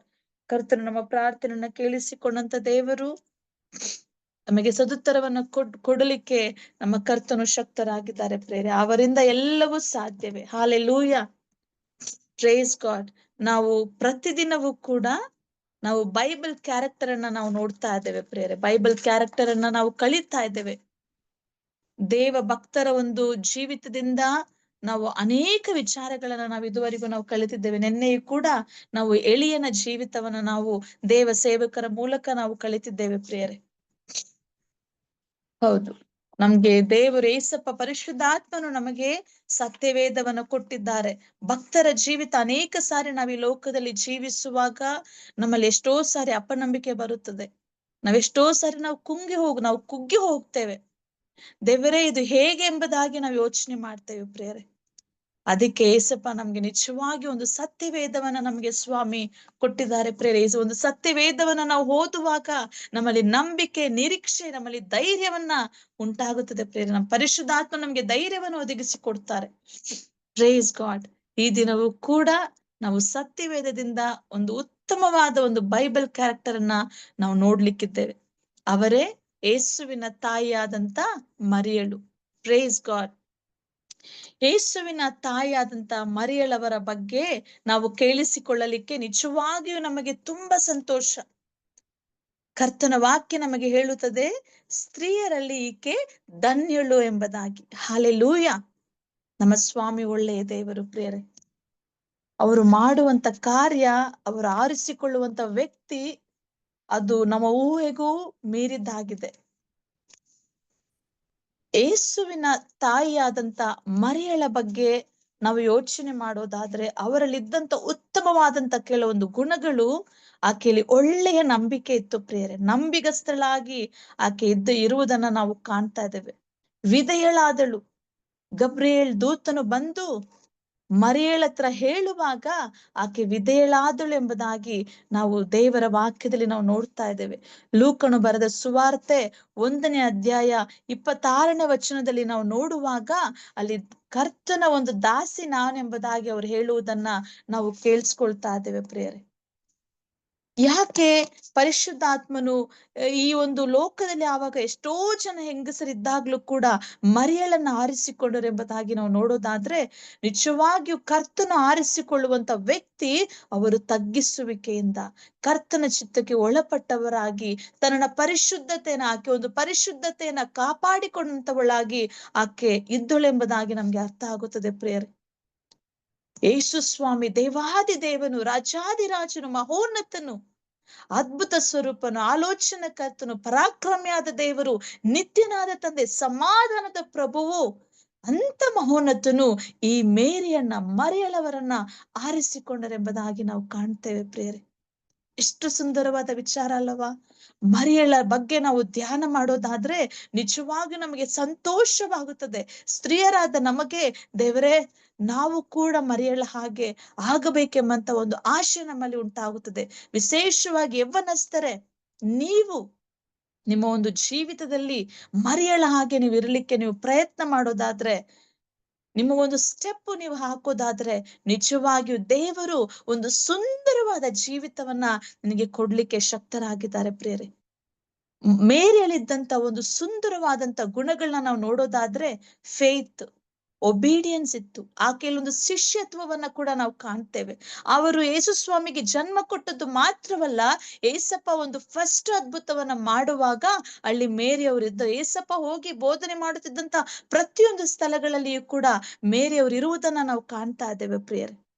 ಅಂತ ದೇವಾದಿ ದೇವನು ಏಸಪ್ಪ ಅಲ್ಲಿ ಪರಿಶುದ್ಧಾತ್ಮನು ಬಂದು, ಮರಿಯಳೇ ನಿನಗೆ ಶುಭವಾಗಲಿ, ನಿನ್ನ ಹೊಟ್ಟೆಯಲ್ಲಿ ಪರಲೋಕದಿಂದ ಯೇಸು ಸ್ವಾಮಿ ಏನ್ ಮಾಡ್ತಿದ್ದಾರೆ, ನಿನ್ನ ಗರ್ಭದಲ್ಲಿ ಜನಿಸಲಿಕ್ಕಿದ್ದಾರೆ ಎಂಬುದಾಗಿ ಅವರಲ್ಲಿ ಸೂಚನೆಯನ್ನು ಕೊಡುವಾಗ ಮರಿಯಳು ಅಲ್ಲಿ ಆಶ್ಚರ್ಯಚಕಿತರಾಗ್ತಾರೆ. ದೇವ್ರೇ, ಇದು ಹೇಗೆ ಸಾಧ್ಯ?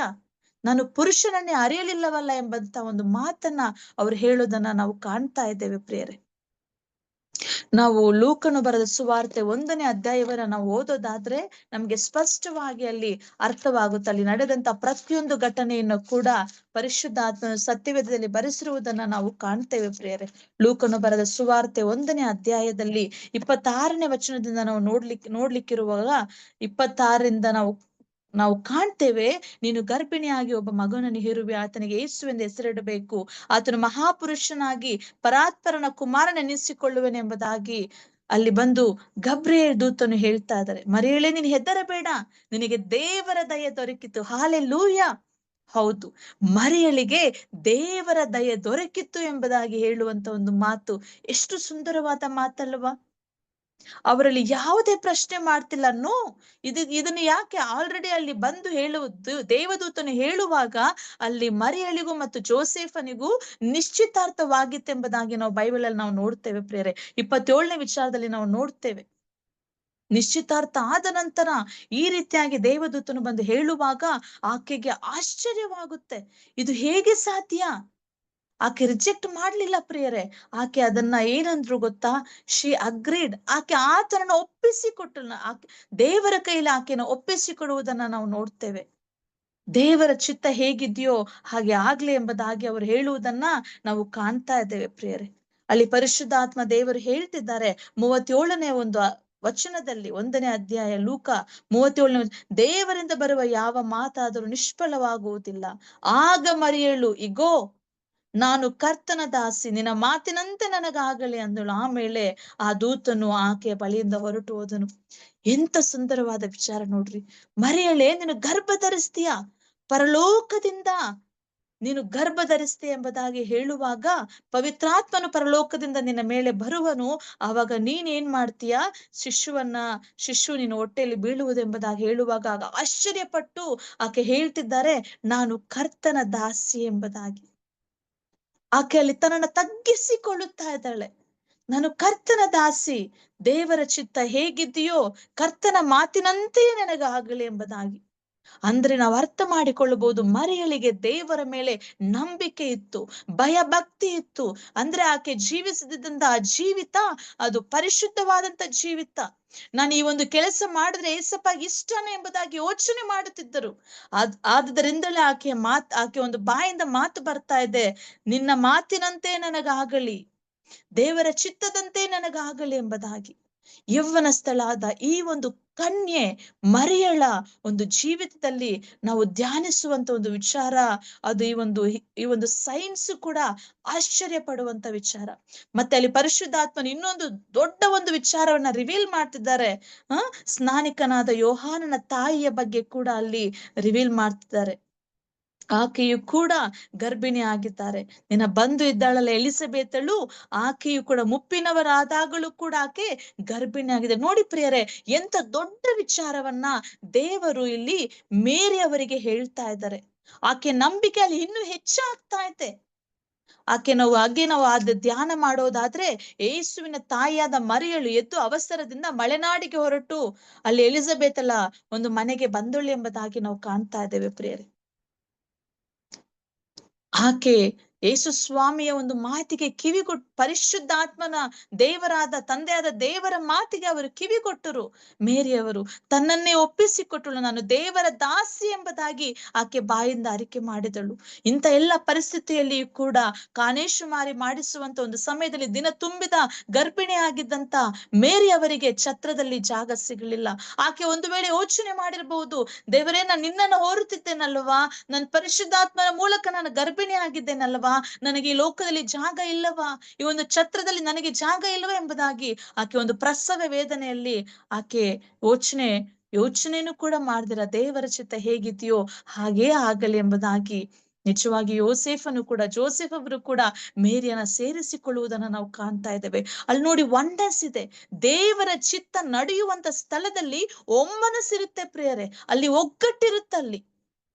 ನೀನೊಂದು ಕಡೆ ನಾನೊಂದು ಕಡೆ ಎಂಬಂತ ಒಂದು ಜಗಳವು, ಒಂದು ಯಾವುದೇ ಎಕ್ಸ್ಟ್ರಾ ಮಾತುಗಳಲ್ಲಿ ಬರಲ್ಲ ಪ್ರಿಯರೇ.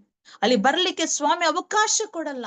ಈ ದಿನಮಾನಗಳಲ್ಲಿ ನಾನು ನೀನು ಕೂಡ ದೇವರ ಚಿತ್ತ ಮಾಡುವಂತ ವ್ಯಕ್ತಿ, ಸ್ತ್ರೀ ಪುರುಷನು ನಾವು ಆಗಿರೋದಾದ್ರೆ ಅಲ್ಲಿ ಯಾವುದೇ ಬಲಾತ್ಕಾರವಾಗಲಿ, ಯಾವುದೇ ಅಹಿಂಸೆ ಆಗಲಿ ಅಲ್ಲಿರ್ಲಿಕ್ಕೆ ಸಾಧ್ಯವಿಲ್ಲ ಪ್ರಿಯರೇ. ಒಂದು ವೇಳೆ ಬರಬಹುದು. ಇಲ್ಲಿ ನೋಡಿ, ನಾವು ನೋಡ್ತೇವೆ ಜೋಸೆಫ್ ರವರು ಈ ಒಂದು ವಿಚಾರ ತಿಳಿದ ನಂತರ ಹೇಗೂ ಆಕೆಯನ್ನ ನಿಶ್ಶಬ್ದವಾಗಿ ಬಿಟ್ಟು ಬಿಡಬೇಕೆಂಬುದಾಗಿ ಒಂದು ಆಲೋಚನೆ ಮಾಡಿದಾಗಲೂ ಕೂಡ ಪರಿಶುದ್ಧಾತ್ಮ ದೇವರು ಬಂದು ಅಲ್ಲಿ ಕೂಡ ಜೋಸೆಫನೊಟ್ಟಿಗೆ ಮಾತನಾಡುವುದನ್ನು ನಾವು ಕಾಣ್ತೇವೆ. ನೀನ್ ಆಕೆಯನ್ನ ಸೇರಿಸಿಕೋ ಎಂಬುದಾಗಿ ಅಲ್ಲಿ ದೇವರು ಹೇಳುವುದನ್ನ ನಾವು ಓದ್ತೇವೆ ಪ್ರಿಯರೇ. ಎಷ್ಟು ಸುಂದರವಾದ ವಿಚಾರ. ಕಡೆಗೂ ದೇವರ ಚಿತ್ತದ ಹಾಗೆ ಅಲ್ಲಿ ಯೇಸು ಸ್ವಾಮಿ ಆ ಒಂದು ಛತ್ರದಲ್ಲಿ ಮಲಗುವುದನ್ನ ನಾವು ಕಾಣ್ತೇವೆ. ಲೂಕನು ಬರೆದ ಸುವಾರ್ತೆ 2ನೇ ಅಧ್ಯಾಯ 7ನೇ ವಚನದಲ್ಲಿ ನಾವು ನೋಡಬಹುದು, 6-7ರಲ್ಲಿ. ಆಗ ಮರಿಯಳು ಪೂರ್ಣ ಗರ್ಭಿಣಿಯಾಗಿದ್ದಳು. ಅವರು ಅಲ್ಲಿದ್ದಾಗ ಆಕೆಗೆ ದಿನ ತುಂಬಿತ್ತು. ಆಕೆಯು ತನ್ನ ಚೊಚ್ಚಲ ಮಗನನ್ನು ಹೆತ್ತು ಬಟ್ಟೆಯಲ್ಲಿ ಸುತ್ತಿ ಛತ್ರದಲ್ಲಿ ಅವರಿಗೆ ಸ್ಥಳವಿಲ್ಲದ ಕಾರಣ ಅವನನ್ನು ಗೋದಲಿಯಲ್ಲಿ ಮಲಗಿಸಿದಳು. ಹಾಲೆಲೂಯಾ. ದೇವರ ಚಿತ್ತ ಪ್ರಾರಂಭದಿಂದ ಅಂತ್ಯದವರೆಗೂ ಮರಿಯಳು ಮತ್ತೆ ಜೋಸೆಫ್ ರವರು ಅದನ್ನ ಮಾಡಿ ಮುಗಿಸುವಂತದನ್ನ ನಾವು ಕಾಣ್ತಾ ಇದ್ದೇವೆ ಪ್ರೇರೆ. ಆ ಒಂದು ಕನ್ಯೆಯಾದ ಮರಿಯಳು, ಯೌವನಸ್ಥಳಾದಂತ ಮರಿಯಳು ತನ್ನನ್ನ ದೇವರ ಕರದಲ್ಲಿ ಒಪ್ಪಿಸಿಕೊಟ್ಟು ಅವರ ಮಾತಿಗೆ ವಿಧೇಯರಾಗಿ ಪರಿಶುದ್ಧಾತ್ಮನನ್ನ ನಾನು ಹೇರುತ್ತಿದ್ದೇನಲ್ವಾ, ದೇವರನ್ನ ಯೇಸುವನ್ನ ಹೇರುವಂತ ಆ ಒಂದು ಅದ್ಭುತವಾದಂತ ಅವಕಾಶ ನನಗೆ ಸ್ವಾಮಿ ಕೊಟ್ಟರಲ್ಲವೇ ಎಂಬುದಾಗಿ ಆಕೆ ಎಷ್ಟೊಂದು ದೇವರನ್ನ ಸ್ತುತಿಸಿದರು ಗೊತ್ತಾ. ನಾವು ಲೂಕನು 1ನೇ ಅಧ್ಯಾಯದಲ್ಲಿ ನಾವು ಓದುವುದಾದ್ರೆ 39ನೇ ವಚನದಿಂದ 56ರವರೆಗೂ ನಾವು ಓದೋದಾದ್ರೆ ಅಲ್ಲಿ ಉಲ್ಲಾಸದೊಡನೆ ಆಕೆ ಸಂತೋಷ ಪಟ್ಟು ಆಕೆ ದೀನ ಸ್ಥಿತಿಯಿಂದ ಸ್ವಾಮಿ ನನ್ನನ್ನು ಉತ್ತಮ ಸ್ಥಿತಿಗೆ ತಂದರು. ಆತನು ಇಂದಿನಿಂದ ತಲತಲಾಂತದವರೆಲ್ಲ ನನ್ನನ್ನು ಧನ್ಯಳೆಂದು ಹೊಗಳುವರು. ಶಕ್ತನಾಗಿರುವ ಆತನು ನನಗೆ ದೊಡ್ಡ ಉಪಕಾರವನ್ನು ಮಾಡಿದ್ದಾನೆ. ಆತನ ನಾಮವು ಪರಿಶುದ್ಧವಾದದ್ದು. ಆತನಲ್ಲಿ ಭಯಭಕ್ತಿ ಉಳ್ಳವರ ಮೇಲೆ ಆತನ ದಯವು ತಲತಲಾಂತರದವರೆಗೂ ಇರುವುದು. ಈ ಒಂದು ವಾಕ್ಯವನ್ನು ನಾವು ಓದೋದಾದ್ರೆ ನಮಗೆ ಹಣ್ಣಲು ಕೂಡ ನೆನಪಾಗ್ತಾರೆ ಪ್ರೇರೆ. ಹಣ್ಣಲು ಕೂಡ ಆಕೆ ಗರ್ಭಿಣಿ ಆದಾಗ ಆತನು ಸಮುವೇಲನನ್ನ ಆಕೆ ಕರೆದುಕೊಂಡು ಹೋಗಿ ದೇವರ ಆಲಯದಲ್ಲಿ ಬಿಟ್ಟು ಬಂದಾಗ ಇದೇ ರೀತಿಯಾದಂತ ಸ್ತುತಿಯನ್ನ ಅವರು ಕೂಡ ಮಾಡುವುದನ್ನ ನಾವು ಕಾಣ್ತೇವೆ. ಯಾವಾಗ ನಮ್ಮ ಬಾಯಿಂದ ಸ್ತುತಿ ಸ್ತೋತ್ರ ಹೊರಡ್ಲಿಕ್ಕೆ ಸಾಧ್ಯ ಗೊತ್ತಾ? ಅವರು ಮಾಡಿದ ಮೇಲುಗಳನ್ನ ನಾವು ನೆನೆಸಿಕೊಳ್ಳುವಾಗ ಪ್ರಿಯರೇ. ಕರ್ತನು ಮಾಡಿದ ಮೇಲುಗಳು ಅಪಾರವಾದದ್ದು. ದೇವರೇ, ನಾನು ಯಾವುದಕ್ಕೂ ಯೋಗ್ಯಳಲ್ಲ ಅಪ್ಪ, ಇಂಥ ನನ್ನನ್ನ ನೀನು ಯೋಗ್ಯಳನ್ನಾಗಿ ಮಾಡಿದ್ಯಲ್ಲ. ಎಲ್ಲೋ ಇದ್ದೇನು ಸ್ವಾಮಿ, ತಿಪ್ಪೆಲಿದ್ದೆ ದೇವ್ರೆ, ನನ್ನನ್ನ ನೀನು ಉತ್ತಮ ಸ್ಥಿತಿಗೆ ತಂದಿದ್ದೆ ಎಂಬುದಾಗಿ ಅಲ್ಲಿ ಹಣ್ಣಲ್ಲಿ ಹೇಳುವುದನ್ನ ನಾವು ನೋಡ್ತೇವೆ. ಬಡತನ ಸಿರಿತನಗಳನ್ನು ಕೊಡುವ ದೇವರು ಅವರೇ. ಇಲ್ಲಿಯೂ ಕೂಡ ಮೇರಿಯವರು ಹೇಳ್ತಿದ್ದಾರೆ, ಪ್ರಭುಗಳನ್ನು ಸಿಂಹಾಸನಗಳಿಂದ ದೊಬ್ಬಿ ದೀನ ಸ್ಥಿತಿಯವರನ್ನು ಉನ್ನತ ಸ್ಥಿತಿಗೆ ತಂದಿದ್ದಾನೆ. ಹಸಿದವರನ್ನು ಮೃಷ್ಟಾನ್ನದಿಂದ ತೃಪ್ತಿಪಡಿಸಿ ಸ್ಥಿತಿವಂತರನ್ನು ಬರಿಗೈಯಲ್ಲಿ ಕಳುಹಿಸಿ ಬಿಟ್ಟಿದ್ದಾನೆ. ಆತನು ನಮ್ಮ ಪೂರ್ವಿಕರಿಗೆ ಹೇಳಿದ್ದಕ್ಕೆ ಸರಿಯಾಗಿ ಅಬ್ರಹಾಮನಿಗೂ ಅವನ ವಂಶದವರಿಗೂ ಯಾವಾಗಲೂ ದಯ ತೋರಿಸಬೇಕೆಂದು ನೆನೆಸಿಕೊಂಡಿದ್ದಾನೆ. ಹಾಲೆಲೂಯ. ಇಲ್ಲಿ ಮರಿಯಳವರು ಎಲಿಸಬೇತಳನ್ನ ಬಂದು ಮೀಟ್ ಆದಂತ ಒಂದು ಸಮಯದಲ್ಲಿ ಈ ಒಂದು ಸ್ತುತಿ ಸ್ತೋತ್ರವನ್ನ, ಈ ಸಂಗೀತವನ್ನ ಹಾಡುವುದನ್ನ ನಾವು ಕಾಣ್ತೇವೆ ಪ್ರಿಯರೇ. ಮರಿಯಳು ತನ್ನನ್ನೇ ಒಪ್ಪಿಸಿಕೊಟ್ಟರು. ಹಾಲೆಲೂಯ. ಮರಿಯಳಿಂದ ನಾವು ಕಲಿಯಬೇಕಾದಂತ ಒಂದು ವಿಚಾರ, ನಮ್ಮನ್ನ ದೇವರ ಚಿತ್ತಕ್ಕೆ ನಾವು ಒಪ್ಪಿಸಿಕೊಡಬೇಕು. ಅದು ಎಂತ ಒಂದು ಗಲಿಬಿಲಿ ಆದಂತ ಪರಿಸ್ಥಿತಿನೇ ಇರಬಹುದು, ಇದು ಹೇಗೆ ಸಾಧ್ಯ ಎಂಬುದಾಗಿರ್ಬಹುದು. ಆದ್ರೆ ನಮ್ಮನ್ನ ದೇವರ ಚಿತ್ತಕ್ಕೆ ನಾವು ಒಪ್ಪಿಸಿಕೊಡುವಾಗ ಉನ್ನತವಾದ ಕಾರ್ಯಗಳನ್ನ ನಾವು ನೋಡ್ಲಿಕ್ಕೆ ಸಾಧ್ಯ ಆಗುತ್ತೆ ಪ್ರೇರೆ. ಅಷ್ಟು ಮಾತ್ರವಲ್ಲ, ನಾವು ಮತ್ತೆ ನೋಡಬಹುದು, ಆವಾಗ ಏಸಪ್ಪ ಹುಟ್ಟಿದ ಮೇಲೆ ಅವರಿಬ್ಬರು ನಿಜವಾದ ಒಂದು ಮದುವೆಯನ್ನ ಮಾಡಿಕೊಂಡು ಅವರಿಗೆ ನಂತರ 6 ಮಕ್ಕಳು ಹುಟ್ಟುವುದನ್ನ ನಾವು ಕಾಣ್ತೇವೆ. 4 ಗಂಡು ಮಕ್ಕಳು, 2 ಹೆಣ್ಣು ಮಕ್ಕಳು, ಒಟ್ಟು ಯೇಸು ಸ್ವಾಮಿನ ಸೇರಿಸಿದ್ರೆ 7 ಜನ ಮಕ್ಕಳು. ಸ್ವಾಮಿ ಎಂತ ಒಳ್ಳೆ ದೇವರಲ್ವಾ. ದೀನ ಸ್ಥಿತಿಯಲ್ಲಿದ್ದಂತ ಆಕೆಯನ್ನ, ಉತ್ತಮವಾಗಿ ನಡ್ಕೊಂಡಂತ ಆಕೆಯನ್ನ ಹಾಗೆ ಬಿಟ್ಟು ಬಿಡ್ಲಿಲ್ಲ ಪ್ರಿಯರೇ. ಒಂದು ವೇಳೆ ನೀನ್ ಈ ದಿನಮಾನಗಳಲ್ಲಿ ನಂಬಿಗಸ್ತಳಾಗಿದ್ದೀಯಾ? ಪರಿಶುದ್ಧತೆಯನ್ನ ನೀನು ಕಾಪಾಡಿಕೊಳ್ಳುತ್ತಾ ಇದ್ದೀಯಾ? ನಿನ್ನ ಯೌವನತನವನ್ನ ಈ ಲೋಕದ ಒಂದು ದುಷ್ಟನ ಕೈಗೆ ಸಿಕ್ಕಿ ಹಾಕಿಕೊಳ್ಳದ ಹಾಗೆ, ದೇವರೇ ನನ್ನ ದೇಹ ನಿನ್ನ ಆಲಯ ಎಂಬುದಾಗಿ ನೀನು ಕಾಪಾಡಿಕೊಂಡ್ರು ಕೂಡ ಎಷ್ಟೋ ಕಷ್ಟ ನಷ್ಟಗಳು ನಿನಗೆ ಬರ್ತಾ ಇದೆಯಾ? ನೀನ್ ಹೆದರಬೇಡ ಪ್ರಿಯಳೆ. ಪ್ರಿಯನೇ, ನೀನು ಹೆದರಬೇಡ. ನಿನ್ನನ್ನು ನೋಡ್ಲಿಕ್ಕೆ, ನಿನ್ನನ್ನು ಸನ್ಮಾನಿಸಲಿಕ್ಕೆ ಈ ಲೋಕದಲ್ಲಿ ಯಾರು ಇಲ್ಲದೆ ಇರಬಹುದು, ಆದರೆ ದೇವಾದಿ ಕರ್ತನಾಗಿರುವಂತ ನಮ್ಮ ಸ್ವಾಮಿ ಇದ್ದಾರೆ. ನಿನ್ನನ್ನು ನೋಡುವ ದೇವರು, ನಿನ್ನನ್ನು ತಕ್ಕ ಸಮಯದಲ್ಲಿ ಮೇಲಕ್ಕೆ ಎತ್ತುವ ದೇವರು ಅವರಾಗಿದ್ದಾರೆ ಪ್ರೇರೆ. ಯೋಸೆಫನ ಬಗ್ಗೆ ಕೂಡ ನಾವು ನೋಡ್ತೇವೆ. ತನ್ನ ಪರಿಶುದ್ಧತೆಯನ್ನು ಅವರು ಕಾಪಾಡಿಕೊಂಡ್ರು. ದೇವರು ಆತನು ಮಾಡಿದ ಒಂದು ತ್ಯಾಗಕ್ಕೆ ಪ್ರತಿಯಾಗಿ ಆತನಿಗೆ ಉತ್ತಮ ಸ್ಥಾನವನ್ನು ಕೊಟ್ರು ಪ್ರೇರೆ. ನೀನು ಯೇಸುವಿಗಾಗಿ ಯಾವ ಹಿಂಸೆಯನ್ನ, ಯಾವ ಕಷ್ಟವನ್ನ ನೀನು ಸಹಿಸಿಕೊಳ್ಳುತ್ತೀಯೋ, ನಿನ್ನ ಪರಿಶುದ್ಧತೆಯನ್ನ ನೀನು ಕಾಪಾಡಿಕೊಳ್ಳುತ್ತೀಯೋ, ಆಗ ದೇವರು ನಿಜವಾಗಿಯೂ ಮೇರಿಯವರಿಗೂ ಮಾಡಿದಂತ ಅದ್ಭುತ ನಿನಗೂ ಕೂಡ ಮಾಡ್ಲಿಕ್ಕೆ ಸಾಧ್ಯ. ಯೌವನಸ್ಥಳೇ, ನಿನ್ನ ದಿನಮಾನಗಳಲ್ಲಿ ಹೇಗಿದ್ದೀಯಾ? ನಿನ್ನ ದೇಹವನ್ನ ನೀನು ಕಾಪಾಡಿಕೊಳ್ಳುತ್ತಾ ಇದ್ದೀಯಾ? ನಿನ್ನ ದೇಹದಿಂದ ನಾನು ಕ್ರಿಸ್ತನಿಗೆ ಮಹಿಮೆ ತರಬೇಕೆಂಬುದಾಗಿ ನೀನಿದ್ದೀಯಾ? ಇಲ್ಲದೆ ನೀನು ನಿಜವಾಗಿ ನಿನ್ನ ದೇಹವನ್ನ ಈ ಲೋಕದ ಆಡಂಬರಗಳಿಗೆ ನೀನು ಒಪ್ಪಿಸಿ ಬಿಟ್ಟು ನೀನು ಈ ಲೋಕಕ್ಕೆ ಸಂಬಂಧಪಟ್ಟಂತವಳಾಗಿದ್ದೀಯಾ? ನೀನು ಯೋಚನೆ ಮಾಡಿಕೊಳ್ಳಬೇಕು. ಆ ದಿನ ಮೇರಿಯವರು ಪರಿಶುದ್ಧರಾಗಿದ್ದ ಕಾರಣವೇ ಮಹಾದೇವಾದಿ ದೇವನು ಆಕೆ ಗರ್ಭದಲ್ಲಿ ಜನಿಸಿ ಬರುವುದನ್ನ ನಾವು ಕಾಣ್ತೇವೆ ಪ್ರಿಯರೇ. ನಿಜವಾಗಿಯೂ ಅಲ್ಲಿ ನಾವು ನೋಡ್ಬೇಕಾದ್ರೆ ಯೇಸುಸ್ವಾಮಿ ಒಟ್ಟಿಗೆ ಅವರಿದ್ದರು. ಯೇಸುಸ್ವಾಮಿ ಉತ್ತಮ ರೀತಿಯಲ್ಲಿ ಬೆಳೆಸಿದ್ರು. ಯೇಸುಸ್ವಾಮಿಗೆ ಒಳ್ಳೆ ತಾಯಿಯಾಗಿದ್ದರು. ನಾವು ಸತ್ಯವೇದಲ್ಲಿ ನಾವು ನೋಡ್ತೇವೆ, ಯೋಹಾನನು ಬರೆದ ಸುವಾರ್ತೆ 19ನೇ ಅಧ್ಯಾಯದಲ್ಲಿ ಅಲ್ಲಿ ನಾವು ನೋಡುವುದನ್ನ ನಾವು ಕಾಣ್ತೇವೆ. ಕೊನೆಯ ಒಂದು ಸಮಯದಲ್ಲಿ ಏಸಪ್ಪನ ಶಿಲುಬೆಗೆ ಹಾಕಿದಾಗ ಅವರು ಅಲ್ಲಿ ಮರಿಯಳನ್ನ, ತನ್ನ ತಾಯಿಯನ್ನ ಯೋಹಾನನಿಗೆ ಒಪ್ಪಿಸಿ ಕೊಡುವಂಥದ್ದು. ನನ್ನ ತಾಯಿ ಇಷ್ಟು ದಿನ ನನ್ನೊಂದಿಗೆ ಇದ್ದಾರೆ, ನನ್ನ ನಡೆಸಿದ್ದಾರೆ, ನನ್ನನ್ನ ಕಾಪಾಡಿದ್ದಾರೆ. ನಾವು ಅರ್ಥ ಮಾಡಿಕೊಳ್ಬಹುದು. ಆಗ ತನ್ನ ಗಂಡ ಒಂದು ವೇಳೆ ತೀರ್ಕೊಂಡಿದ್ರು ಏನೋ, ಅದಕ್ಕೆ ಅಲ್ಲಿ ಏಸಪ್ಪ ಏನ್ ಮಾಡ್ತಿದ್ದಾರೆ, ಈಗೋ ನಿನ್ನ ತಾಯಿ, ನನ್ನ ತಾಯಿಯನ್ನ ಯೋಹಾನನೇ ನಿನ್ನ ಕರದಲ್ಲಿ ನಾನು ಒಪ್ಪಿಸಿ ಕೊಡುತ್ತಾ ಇದ್ದೇನೆ ಅಂತ ಅಲ್ಲಿ ಜವಾಬ್ದಾರಿಯನ್ನ ಕೊಡ್ತಾ ಇದ್ದಾರೆ. ತನ್ನ ತಾಯಿಯನ್ನ ಹಾಗೆ ಅವರು ಬಿಟ್ಟು ಬಿಡ್ಲಿಲ್ಲ. ನನ್ನ ತಾಯಿ ಇಷ್ಟು ದಿನ ನನ್ನ ನೋಡಿಕೊಂಡಿದ್ದಾರೆ, ನನ್ನ ಸಾಕಿದ್ದಾರೆ, ನನ್ನ ಸಲಹಿದ್ದಾರೆ. ಈಗೋ ಆಕೆ ಜವಾಬ್ದಾರಿಯನ್ನ ನನ್ನ ಶಿಷ್ಯನಾದ ಯೋಹಾನನೇ ನೀನ್ ತೆಗೆದುಕೋ ಎಂಬುದಾಗಿ ಅಲ್ಲಿ ಯೋಹಾನನ ಬಳಿಯಲ್ಲಿ, ಯೋಹಾನನ ಯೇಸು ಸ್ವಾಮಿ ಹೇಳಿದ ನಂತರ ಅವರನ್ನ ತಾಯಿಯ ರೂಪದಲ್ಲಿ ಸೇರಿಸಿಕೊಳ್ಳುವುದನ್ನ ನಾವು ಕಾಣ್ತಾ ಇದ್ದೇವೆ ಪ್ರಿಯರೇ. ನಿಜವಾಗಿಯೂ ಮೇರಿಯವರು ಮಾಡಿದ ಒಂದು ತ್ಯಾಗ ತುಂಬಾ ದೊಡ್ಡ ಒಂದು ವಿಚಾರ. ಈಗಲೂ ಕೂಡ ಕ್ಯಾಥೋಲಿಕ್ ಒಂದು ಸಭೆಯನ್ನು ನಾವು ನೋಡುವಾಗ ಮೇರಿಯವರನ್ನ ದೇವರು ಎಂಬುದಾಗಿ ಅಲ್ಲಿ ಆರಾಧನೆ ಮಾಡ್ತಿದ್ದಾರೆ. ಆಕೆಗೆ ಅಷ್ಟು ದೊಡ್ಡ ಒಂದು ಘನವಾದ ಒಂದು ಸ್ಥಾನವನ್ನು ಕೊಟ್ಟಿದ್ದಾರೆ. ಇಲ್ಲ, ಆದ್ರೆ ಏಸಪ್ಪ ಹೇಳಿರುವಂತ ಒಂದು ವಿಚಾರ, ಆಕೆ ದೇವರಲ್ಲ ಪ್ರಿಯರೇ. ಯೇಸುಸ್ವಾಮಿ ಒಬ್ಬರೇ ನಮಗೆ ದೇವರು. ಸ್ತ್ರೀಯರಲ್ಲಿ ನೀನು ಧನ್ಯಳು ಎಂಬುದಾಗಿ ಅಂತ ಒಂದು ಉತ್ತಮವಾದಂತ ಪದವಿಯನ್ನ ಸ್ವಾಮಿ ಮೇರಿಯವರಿಗೆ ಕೊಟ್ಟಿದ್ದನ್ನ ನಾವು ಕಾಣ್ತಾ ಇದ್ದೇವೆ ಪ್ರಿಯರೇ. ಹೌದು, ನಮ್ಮನ್ನ ನಾವು ಪರಿಶುದ್ಧತೆಯಲ್ಲಿ ನಾವು ಕಾಪಾಡಿಕೊಳ್ಳುವಾಗ ನಿಜವಾಗಿಯೂ ಮೇರಿಯವರಿಗೆ ಸಿಕ್ಕಂತ ಒಂದು ಅದ್ಭುತ ಆಶೀರ್ವಾದ, ಮಹಿಮೆ, ಆ ಒಂದು ಉತ್ತಮ ಹೆಸರು, ಆ ಒಂದು ಕನ್ಯೆ ಎಂಬಂತ ಹೆಸರು ನೀನು ಕೂಡ ಪಡೆದುಕೊಳ್ಳಿಕ್ಕೆ ಸಾಧ್ಯ ಪ್ರಿಯರೇ.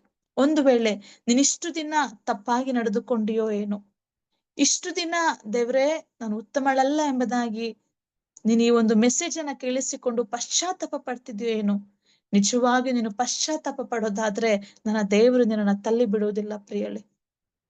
ಪ್ರಿಯನ ಯವ್ವನಸ್ಥಳೆ, ಸ್ವಾಮಿ ನಿನ್ನನ್ನ ತಳ್ಳಿ ಬಿಡೋದಿಲ್ಲ, ಬದಲಾಗಿ ನಿನ್ನನ್ನ ಸೇರಿಸಿಕೊಳ್ಳುವ ದೇವರು. ನನ್ನ ಕರ್ತನು ನಿನ್ನ ಹೊರಗಿನ ತೋರಿಕೆಯನ್ನು ನೋಡುವ ದೇವರಲ್ಲ, ನಿನ್ನ ಒಳಗಿನ ತೋರಿಕೆಯನ್ನು ನೋಡುವ ದೇವರು, ನಿನ್ನ ಕುಗ್ಗಿದ ಮನಸ್ಸನ್ನು ನೋಡುವ ದೇವರು, ನಿನ್ನ ಗಾಯವನ್ನ ಕಟ್ಟುವ ದೇವರು ನನ್ನ ಕರ್ತನಾಗಿದ್ದಾನೆ ಪ್ರಿಯರೇ. ಆ ದಿನ ಮೇರಿಯವರ ಜೀವಿತದಲ್ಲಿ ಮಾಡಿದ ಅದ್ಭುತ ನಿನ್ನ ಜೀವಿತದಲ್ಲಿಯೂ ಕೂಡ ಸ್ವಾಮಿ ಮಾಡ್ಲಿಕ್ಕೆ ಅವರು ಶಕ್ತರಾಗಿದ್ದಾರೆ. ಹಾಗಾದ್ರೆ ನಿನ್ನನ್ನೇ ನೀನು ಸ್ವಾಮಿ ಕರದಲ್ಲಿ ಒಪ್ಪಿಸಿಕೊಡ್ತೀಯಾ? ದೇವರೇ, ಇದುವರೆಗೂ ನಾನು ಒಂದು ವೇಳೆ ಪರಿಶುದ್ಧತೆಯನ್ನು ನಾನು ಕಾಪಾಡಿಕೊಳ್ಳಿಲ್ಲಪ್ಪ, ಆದ್ರೆ ಇನ್ನು ಮೇಲೆ ನಾನು ಮಾಡ್ತೇನೆ ಸ್ವಾಮಿ, ನಿನ್ನ ಚಿತ್ತಕ್ಕೆ ಒಡಂಬಟ್ಟು ನೀನು ಇಚ್ಛಯಿಸುವುದನ್ನೇ ನಾನು ಮಾಡ್ತೇನೆಪ್ಪ. ನನ್ನ ಯವ್ವನತನವನ್ನ ನಾನು ವ್ಯರ್ಥ ಮಾಡ್ಕೊಳ್ಳಲ್ಲ ಸ್ವಾಮಿ, ಯೋಸೇಫನ ಹಾಗೆ ನಿನ್ನನ್ನು ನಾನು ಸ್ತುತಿಸುತ್ತೇನೆ ಎಂಬುದಾಗಿ ನೀನು ಏಸಪ್ಪ ಪಾದದಲ್ಲಿ ನಾನು ಒಪ್ಪಿಸಿಕೊಡ್ತೀಯ ಪ್ರಿಯಳೆ. ನೀನು ಹಾಗೆ ಮಾಡೋದಾದ್ರೆ ಉನ್ನತವಾದಂತ ಒಂದು ಪದವಿಯಲ್ಲಿ ಸ್ವಾಮಿ ನಿನ್ನನ್ನ ಸೇರಿಸಿ ದೊಡ್ಡ ಬಿರುದನ ಸ್ವಾಮಿ ನಿನಗೆ ಕೊಡ್ಲಿಕ್ಕಿದ್ದಾರೆ. ಕರ್ತನು ತಾನು ನಿಮ್ಮನ್ನ ಆಶೀರ್ವಾದ ಮಾಡ್ಲಿ. ನಾವು ಪ್ರಾರ್ಥನೆ ಮಾಡಿಕೊಳ್ಳೋಣ. ಪರಿಶುದ್ಧನೇ, ಮಹೋನ್ನತನೇ, ಸರ್ವಶಕ್ತನೇ ಅಪ್ಪ, ನೀನು ಒಳ್ಳೆ ದೇವರು ಸ್ವಾಮಿ. ಆ ದಿನ ಮೇರಿಯವರನ್ನ, ಮರಿಯಳನ್ನ ಆರಿಸಿಕೊಂಡ ದೇವರು ನೀನಪ್ಪ. ಎಷ್ಟೋ ಹೆಂಗಸರು, ಎಷ್ಟೋ ಕನ್ಯೆಯರು ಸ್ವಾಮಿ, ಎಷ್ಟೋ ಜನಗಳಿದ್ದಾಗಲೂ ಕೂಡ ನಿಮ್ಮ ಒಂದು ದೃಷ್ಟಿ ಆ ಮರಿಯಳವರ ಮೇಲೆ ಬಿತ್ತಲ್ಲ ಸ್ವಾಮಿ. ಅಯ್ಯ, ನೀನು ಆರಿಸಿಕೊಳ್ಳುವಂತಹ ಜನ, ಅವರ ಹೃದಯವನ್ನ ನೋಡುವ ದೇವರು ನೀನು ಸ್ವಾಮಿ. ಅಪ್ಪ, ಆಕೆನ ಧನ್ಯಳು ಎಂಬುದಾಗಿ ಕರೆದ ದೇವರು ನೀನಪ್ಪ. ಆಕೆ ಜೀವಿತವನ್ನೇ ಧನ್ಯ ಮಾಡಿದ ದೇವರು ನೀನಪ್ಪ. ಎಸಯ್ಯ, ಎಷ್ಟೊಂದು ಭಾಗ್ಯ ಮರಿಯಳವರಿಗೆ ಸಿಕ್ಕಿತಲ್ಲ ಸ್ವಾಮಿ. ಈಗೋ ಅಪ್ಪ, ನಿನ್ನ ಮಕ್ಕಳಾಗಿ ದೇವ್ರೆ, ನಿನ್ನ ಪಾದದಲ್ಲಿ ನಾವು ಬಂದಿದ್ದೇವೆ ಅಯ್ಯ. ಈ ಒಂದು ಪಾಪಮಯವಾದಂತ ಲೋಕದಲ್ಲಿ ಅಪ್ಪ, ನಿನ್ನ ಮಕ್ಕಳಾದ ನಮ್ಮನ್ನು ಕೂಡ ದೇವ್ರೆ ಕನಿಕರಿಸು, ಕಾಪಾಡು ಅಪ್ಪ. ಈ ವಾಕ್ಯವನ್ನ ಕೇಳಿಸಿಕೊಳ್ಳುತ್ತಿರುವಂತ ಯವ್ವನ ಸಹೋದರಿ, ಯವ್ವನ ಸಹೋದರರು ಸ್ವಾಮಿ, ನಿನ್ನ ಕೃಪೆಯಲ್ಲಿ ಮರೆಯಾಗಿಡಲ್ಪಡಲಿ ಸ್ವಾಮಿ. ತಮ್ಮ ದೇಹವನ್ನ ನಿನ್ನ ಆಲಯ ಎಂಬುದಾಗಿ ಎನಿಸಿದ್ದೇವ್ರೆ, ತಮ್ಮ ಪರಿಶುದ್ಧತೆಯನ್ನ ಕಾಪಾಡಿಕೊಳ್ಳಲು ಸಹಾಯ ಮಾಡಪ್ಪ. ಎಸಯ್ಯ, ಯಾರೆಲ್ಲ ಸ್ವಾಮಿ ಕಷ್ಟದಲ್ಲಿ, ಕಣ್ಣೀರಿನಲ್ಲಿ ದೇವ್ರೆ, ದೇಹದ ಹಿಂಸೆಗಳಲ್ಲಿ ಸ್ವಾಮಿ ನಿನ್ನ ಮಕ್ಕಳು ಹಾದು ಹೋಗುತ್ತಿದ್ದಾರೋ, ಪ್ರತಿಯೊಬ್ಬರಿಗೂ ಸ್ವಾಮಿ ನೀನು ಬೇಕಾದ ಸಹಾಯ ಮಾಡು ಸ್ವಾಮಿ. ಭಯಂಕರವಾದ ಲೋಕ ಸ್ವಾಮಿ ಅಪ್ಪ, ವ್ಯಭಿಚಾರದಿಂದ ಕೂಡಿದಂತ ಈ ಲೋಕದಲ್ಲಿ ನಿನ್ನ ಮಕ್ಕಳಿಗೆ ನೀನೇ ಸಹಾಯ ಮಾಡೆಂದು ನಾವು ಬೇಡ್ತೇವೆ ಸ್ವಾಮಿ. ನೀನು ಒಳ್ಳೆ ದೇವರು ಸ್ವಾಮಿ. ನಶಿಸಿ ನಾಶವಾಗುವಂತ ಈ ಒಂದು ಶರೀರವನ್ನ ಅಪ್ಪ, ಅನೇಕ ಜನಗಳು ಸ್ವಾಮಿ ವ್ಯರ್ಥವಾದ ಕಾರ್ಯಗಳಿಗಾಗಿ ಉಪಯೋಗಿಸಿಕೊಳ್ಳುತ್ತಿದ್ದಾರೆ ಅಪ್ಪ. ಕನಿಕರಿಸು ಸ್ವಾಮಿ. ವಿಶೇಷವಾಗಿ ಅಪ್ಪ, ನಮ್ಮ ಯವ್ವನಸ್ಥ ಮಕ್ಕಳುಗಳನ್ನ ನಿನ್ನ ಕರದಲ್ಲಿ ಒಪ್ಪಿಸಿಕೊಟ್ಟಿದ್ದೇನೆ ಅಪ್ಪ. ಯೋಸೇಫನ ಹಾಗೆ, ಮರಿಯಳವರ ಹಾಗೆ ಅಪ್ಪ, ಒಂದು ಯವ್ವನ ಪ್ರಾಯವನ್ನ ಸ್ವಾಮಿ ವ್ಯರ್ಥವಾದ ಕಾರ್ಯಗಳಿಗೆ ಉಪಯೋಗಿಸಿಕೊಳ್ಳದ ಹಾಗೆ ನಿನ್ನ ಆಲಯ ಎಂಬುದಾಗಿ ತಮ್ಮ ದೇಹಗಳನ್ನ ಕಾಪಾಡಿಕೊಳ್ಳಲು ಸಹಾಯ ಮಾಡು ಸ್ವಾಮಿ.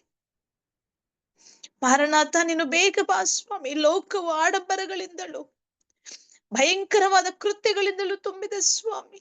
ಈಗೋಪ್ಪ, ಆ ದಿನ ಮರಿಯಳು ಸ್ವಾಮಿ ತನ್ನ ಪರಿಶುದ್ಧತೆಯನ್ನ ಕಾಪಾಡಿಕೊಂಡಲಪ್ಪ, ತನ್ನ ಕನ್ಯೆಯನ್ನ ಕಾಪಾಡಿಕೊಂಡಲಪ್ಪ. ಆಕೆ ನಡೆದು ಬಂದಂತ ಜೀವಿತವನ್ನು ನೀನ್ ನೋಡಿದ್ಯಲ್ಲ ಸ್ವಾಮಿ. ಆಕೆನ ಆರಿಸಿಕೊಂಡೆ ಅಲ್ಲ ಏಸಪ್ಪ. ಮರಿಯಳಾಗೆ ಸ್ವಾಮಿ ಪ್ರತಿಯೊಂದು ಯವ್ವನಸ್ಥ ಮಗಳು ಸ್ವಾಮಿ, ನಮ್ಮ ತಂಗಿಯರು, ನಮ್ಮ ಅಕ್ಕಂದಿರನ್ನ ಆಶೀರ್ವಾದ ಮಾಡಪ್ಪ. ಎಸಪ್ಪ, ನಿನ್ನ ಕೃಪೆಯನ್ನ ತೋರಿಸು ಸ್ವಾಮಿ. ಅದ್ಭುತವಾದ ಕಾರ್ಯವನ್ನ ಮಾಡು ಸ್ವಾಮಿ. ತಮ್ಮ ತಮ್ಮ ದೇಹಗಳನ್ನ ಸ್ವಾಮಿ ನಿನ್ನ ಆಲಯ ಎಂಬುದಾಗಿ ಪರಿಶುದ್ಧತೆಯಲ್ಲಿ ಕಾಪಾಡಿಕೊಳ್ಳಲು ಸಹಾಯ ಮಾಡು ಸ್ವಾಮಿ. ವ್ಯರ್ಥವಾದ ಕಾರ್ಯಗಳಲ್ಲಿ ಸ್ವಾಮಿ ನಿನ್ನ ಮಕ್ಕಳು ಯಾರು ಕೂಡ ಇರಬಾರದು ಸ್ವಾಮಿ. ಎಸಯ್ಯ, ನೀನು ಕಾಪಾಡು ಸ್ವಾಮಿ. ಮರಿಯಳವರಿಗೆ ಸಿಕ್ಕಿದ ನಿಮ್ಮ ಒಂದು ದೊಡ್ಡ ಆಶೀರ್ವಾದ ಸ್ವಾಮಿ. ಆಕೆ ಒಂದು ಗರ್ಭದಲ್ಲಿ ನೀನು ಜನಿಸಿ ಬಂದೇ ಇಲ್ಲ ಯೇಸುವೆ. ಆಕೆ ಎಷ್ಟು ಶ್ರೇಷ್ಠಳು ಸ್ವಾಮಿ. ಸ್ತೋತ್ರಪ್ಪ. ನಿನ್ನ ಕೃಪೆಯನ್ನ ನಿನ್ನ ಯವ್ವನಸ್ಥ ಮಕ್ಕಳಿಗೂ ನಿಂದ ಪಾಲಿಸು. ಯಾರೆಲ್ಲ ಸ್ವಾಮಿ ಇದುವರೆಗೂ ತಪ್ಪುಗಳನ್ನ ಮಾಡಿ ದೇವರೇ, ಇನ್ನು ಮುಂದೆ ನನ್ನ ತಪ್ಪನ್ನ ಮಾಡೋದಿಲ್ಲ, ನನ್ನ ಕ್ಷಮಿಸು ಎಂಬುದಾಗಿ ದೇವ ನಿನ್ನ ಪಾದದಲ್ಲಿ ಅಂಗಲಾಚಿಕೊಳ್ಳುತ್ತಾ ಇದ್ದರು, ಅವರೆಲ್ಲರನ್ನ ಕ್ಷಮಿಸುವ ದೇವರಪ್ಪ. ತಿರುಗಿ ಸೇರಿಸಿಕೊಳ್ಳುವ ದೇವರು ನೀನಪ್ಪ. ಮನುಷ್ಯರು ಸ್ವಾಮಿ ತೀರ್ಪು ಮಾಡುವಂತವರು, ತಳ್ಳಿ ಬಿಡುವಂತವರು ಸ್ವಾಮಿ. ನನ್ನ ಕರ್ತನೇ, ನೀನು ತಳ್ಳಿ ಬಿಡುವ ದೇವರಲ್ಲಪ್ಪ. ನೀನು ಸೇರಿಸಿಕೊಳ್ಳುವ ದೇವರು ಸ್ವಾಮಿ. ತಪ್ಪು ಪಾಪಗಳನ್ನ ಕ್ಷಮಿಸುವ ಮಹೋನ್ನತನು ನೀನಾಗಿದ್ದಿ ಸ್ವಾಮಿ. ಕನಿಕರಿಸು ದೇವರೇ, ಕಾಪಾಡು ಸ್ವಾಮಿ. ದೊಡ್ಡದಾದಂತ ಅದ್ಭುತ ಕಾರ್ಯಗಳು ಯೌವನಸ್ಥ ಮಕ್ಕಳುಗಳ ಜೀವಿತಗಳಲ್ಲಿ ಉಂಟಾಗಲಿ ಎಂದು ನಾವು ಬೇಡ್ತೇವೆ ಸ್ವಾಮಿ. ಸ್ತೋತ್ರಪ್ಪ. ಮರಿಯಳವರ ಜೀವಿತದಿಂದ ನಮ್ಗೆ ನೀನು ಕಳಿಸಿಕೊಟ್ಟಂತ ವಿಚಾರಕ್ಕಾಗಿ ಸ್ತೋತ್ರ. ಪರಿಶುದ್ಧತೆಯನ್ನ ಕಾಪಾಡಿಕೊಳ್ಳಲಿ, ನಿಮ್ಮ ಚಿತ್ತಕ್ಕೆ ಒಡಂಬಟ್ಟು ಜೀವಿಸಲಿ, ನಿಮ್ಮ ದೃಷ್ಟಿಯಲ್ಲಿ ಯಾವುದು ಒಳ್ಳೇದು ಅದನ್ನೇ ಮಾಡಲಿ. ನಿನ್ನ ಮಾತಿಗೆ ನಿನ್ನ ಮಕ್ಕಳು ವಿಧೇಯರಾಗಲಿ ಸ್ವಾಮಿ. ಅದ್ಭುತವಾದ ಕಾರ್ಯಗಳನ್ನು ನಡೆಸಿರಿ ಎಂದು ನಾವು ಬೇಡ್ತಾ ಇದ್ದೇವೆ ಸ್ವಾಮಿ. ನಿನ್ನ ಕರದಲ್ಲಿ ನಮ್ಮನ್ನು ಒಪ್ಪಿಸಿಕೊಟ್ಟಿದ್ದೇವೆ. ಈ 40 days ಪ್ರೇಯರ್ ಸ್ವಾಮಿ ಅಪ್ಪ, ನಾವು ಮುಂದುವರಿಸಿಕೊಂಡು ಹೋಗಲು ನಿನ್ನ ಮಕ್ಕಳಾದ ನಮಗೆ ಸಹಾಯ ಮಾಡು ಸ್ವಾಮಿ. ಅದ್ಭುತವಾದ ಕಾರ್ಯಗಳನ್ನ ಮಾಡಪ್ಪ. ಎಲ್ಲ ಮಹಿಮೆ ನಿಮಗೆ ಸಲ್ಲಿಸಿ ನಿನ್ನ ಪಾದದಲ್ಲಿ ನಮ್ಮನ್ನು ಒಪ್ಪಿಸಿಕೊಟ್ಟು ನಜರೇತಿನ ಯೇಸುವಿನ ನಾಮದಲ್ಲಿ ಪ್ರಾರ್ಥಿಸಿ ಬೇಡಿ ಹೊಂದಿದ್ದೇವೆ ತಂದೆಯೇ, amen. Praise the lord, praise the lord. ಕರ್ತನು ತಾನೇ ನಿಮ್ಮೆಲ್ಲರನ್ನ ಹೇರಳವಾಗಿ ಆಶೀರ್ವಾದ ಮಾಡ್ಲಿ. ಪ್ರತಿನಿತ್ಯವೂ ಕೂಡ ಈ ಒಂದು ಆರಾಧನೆ ನಡೀತಾ ಇದೆ ಪ್ರೇರೆ. ನಮ್ಮೊಂದಿಗೆ ನೀವು ಕೂಡ ಸೇರಿ ಇನ್ನು ಅನೇಕ ಒಂದು ಬೈಬಲ್ ಸ್ಟೋರಿ ಕ್ಯಾರೆಕ್ಟರ್ಗಳನ್ನ ನೀವು ಕಲಿಯಬೇಕೆಂಬುದಾಗಿ ನಾವು ಇಚ್ಛಿಸ್ತೇವೆ. May God bless you. ನಾಳೆ ಕೂಡ ಇದೇ ಸಮಯಕ್ಕೆ ನಾವೆಲ್ಲರೂ ಕೂಡ ಜಾಯಿನ್ ಆಗೋಣ. ಕರ್ತನು ತಾನೇ ನಿಮ್ಮನ್ನ ಹೇರಳವಾಗಿ ಆಶೀರ್ವಾದ ಮಾಡ್ಲಿ. Amen. Praise the lord, praise the lord.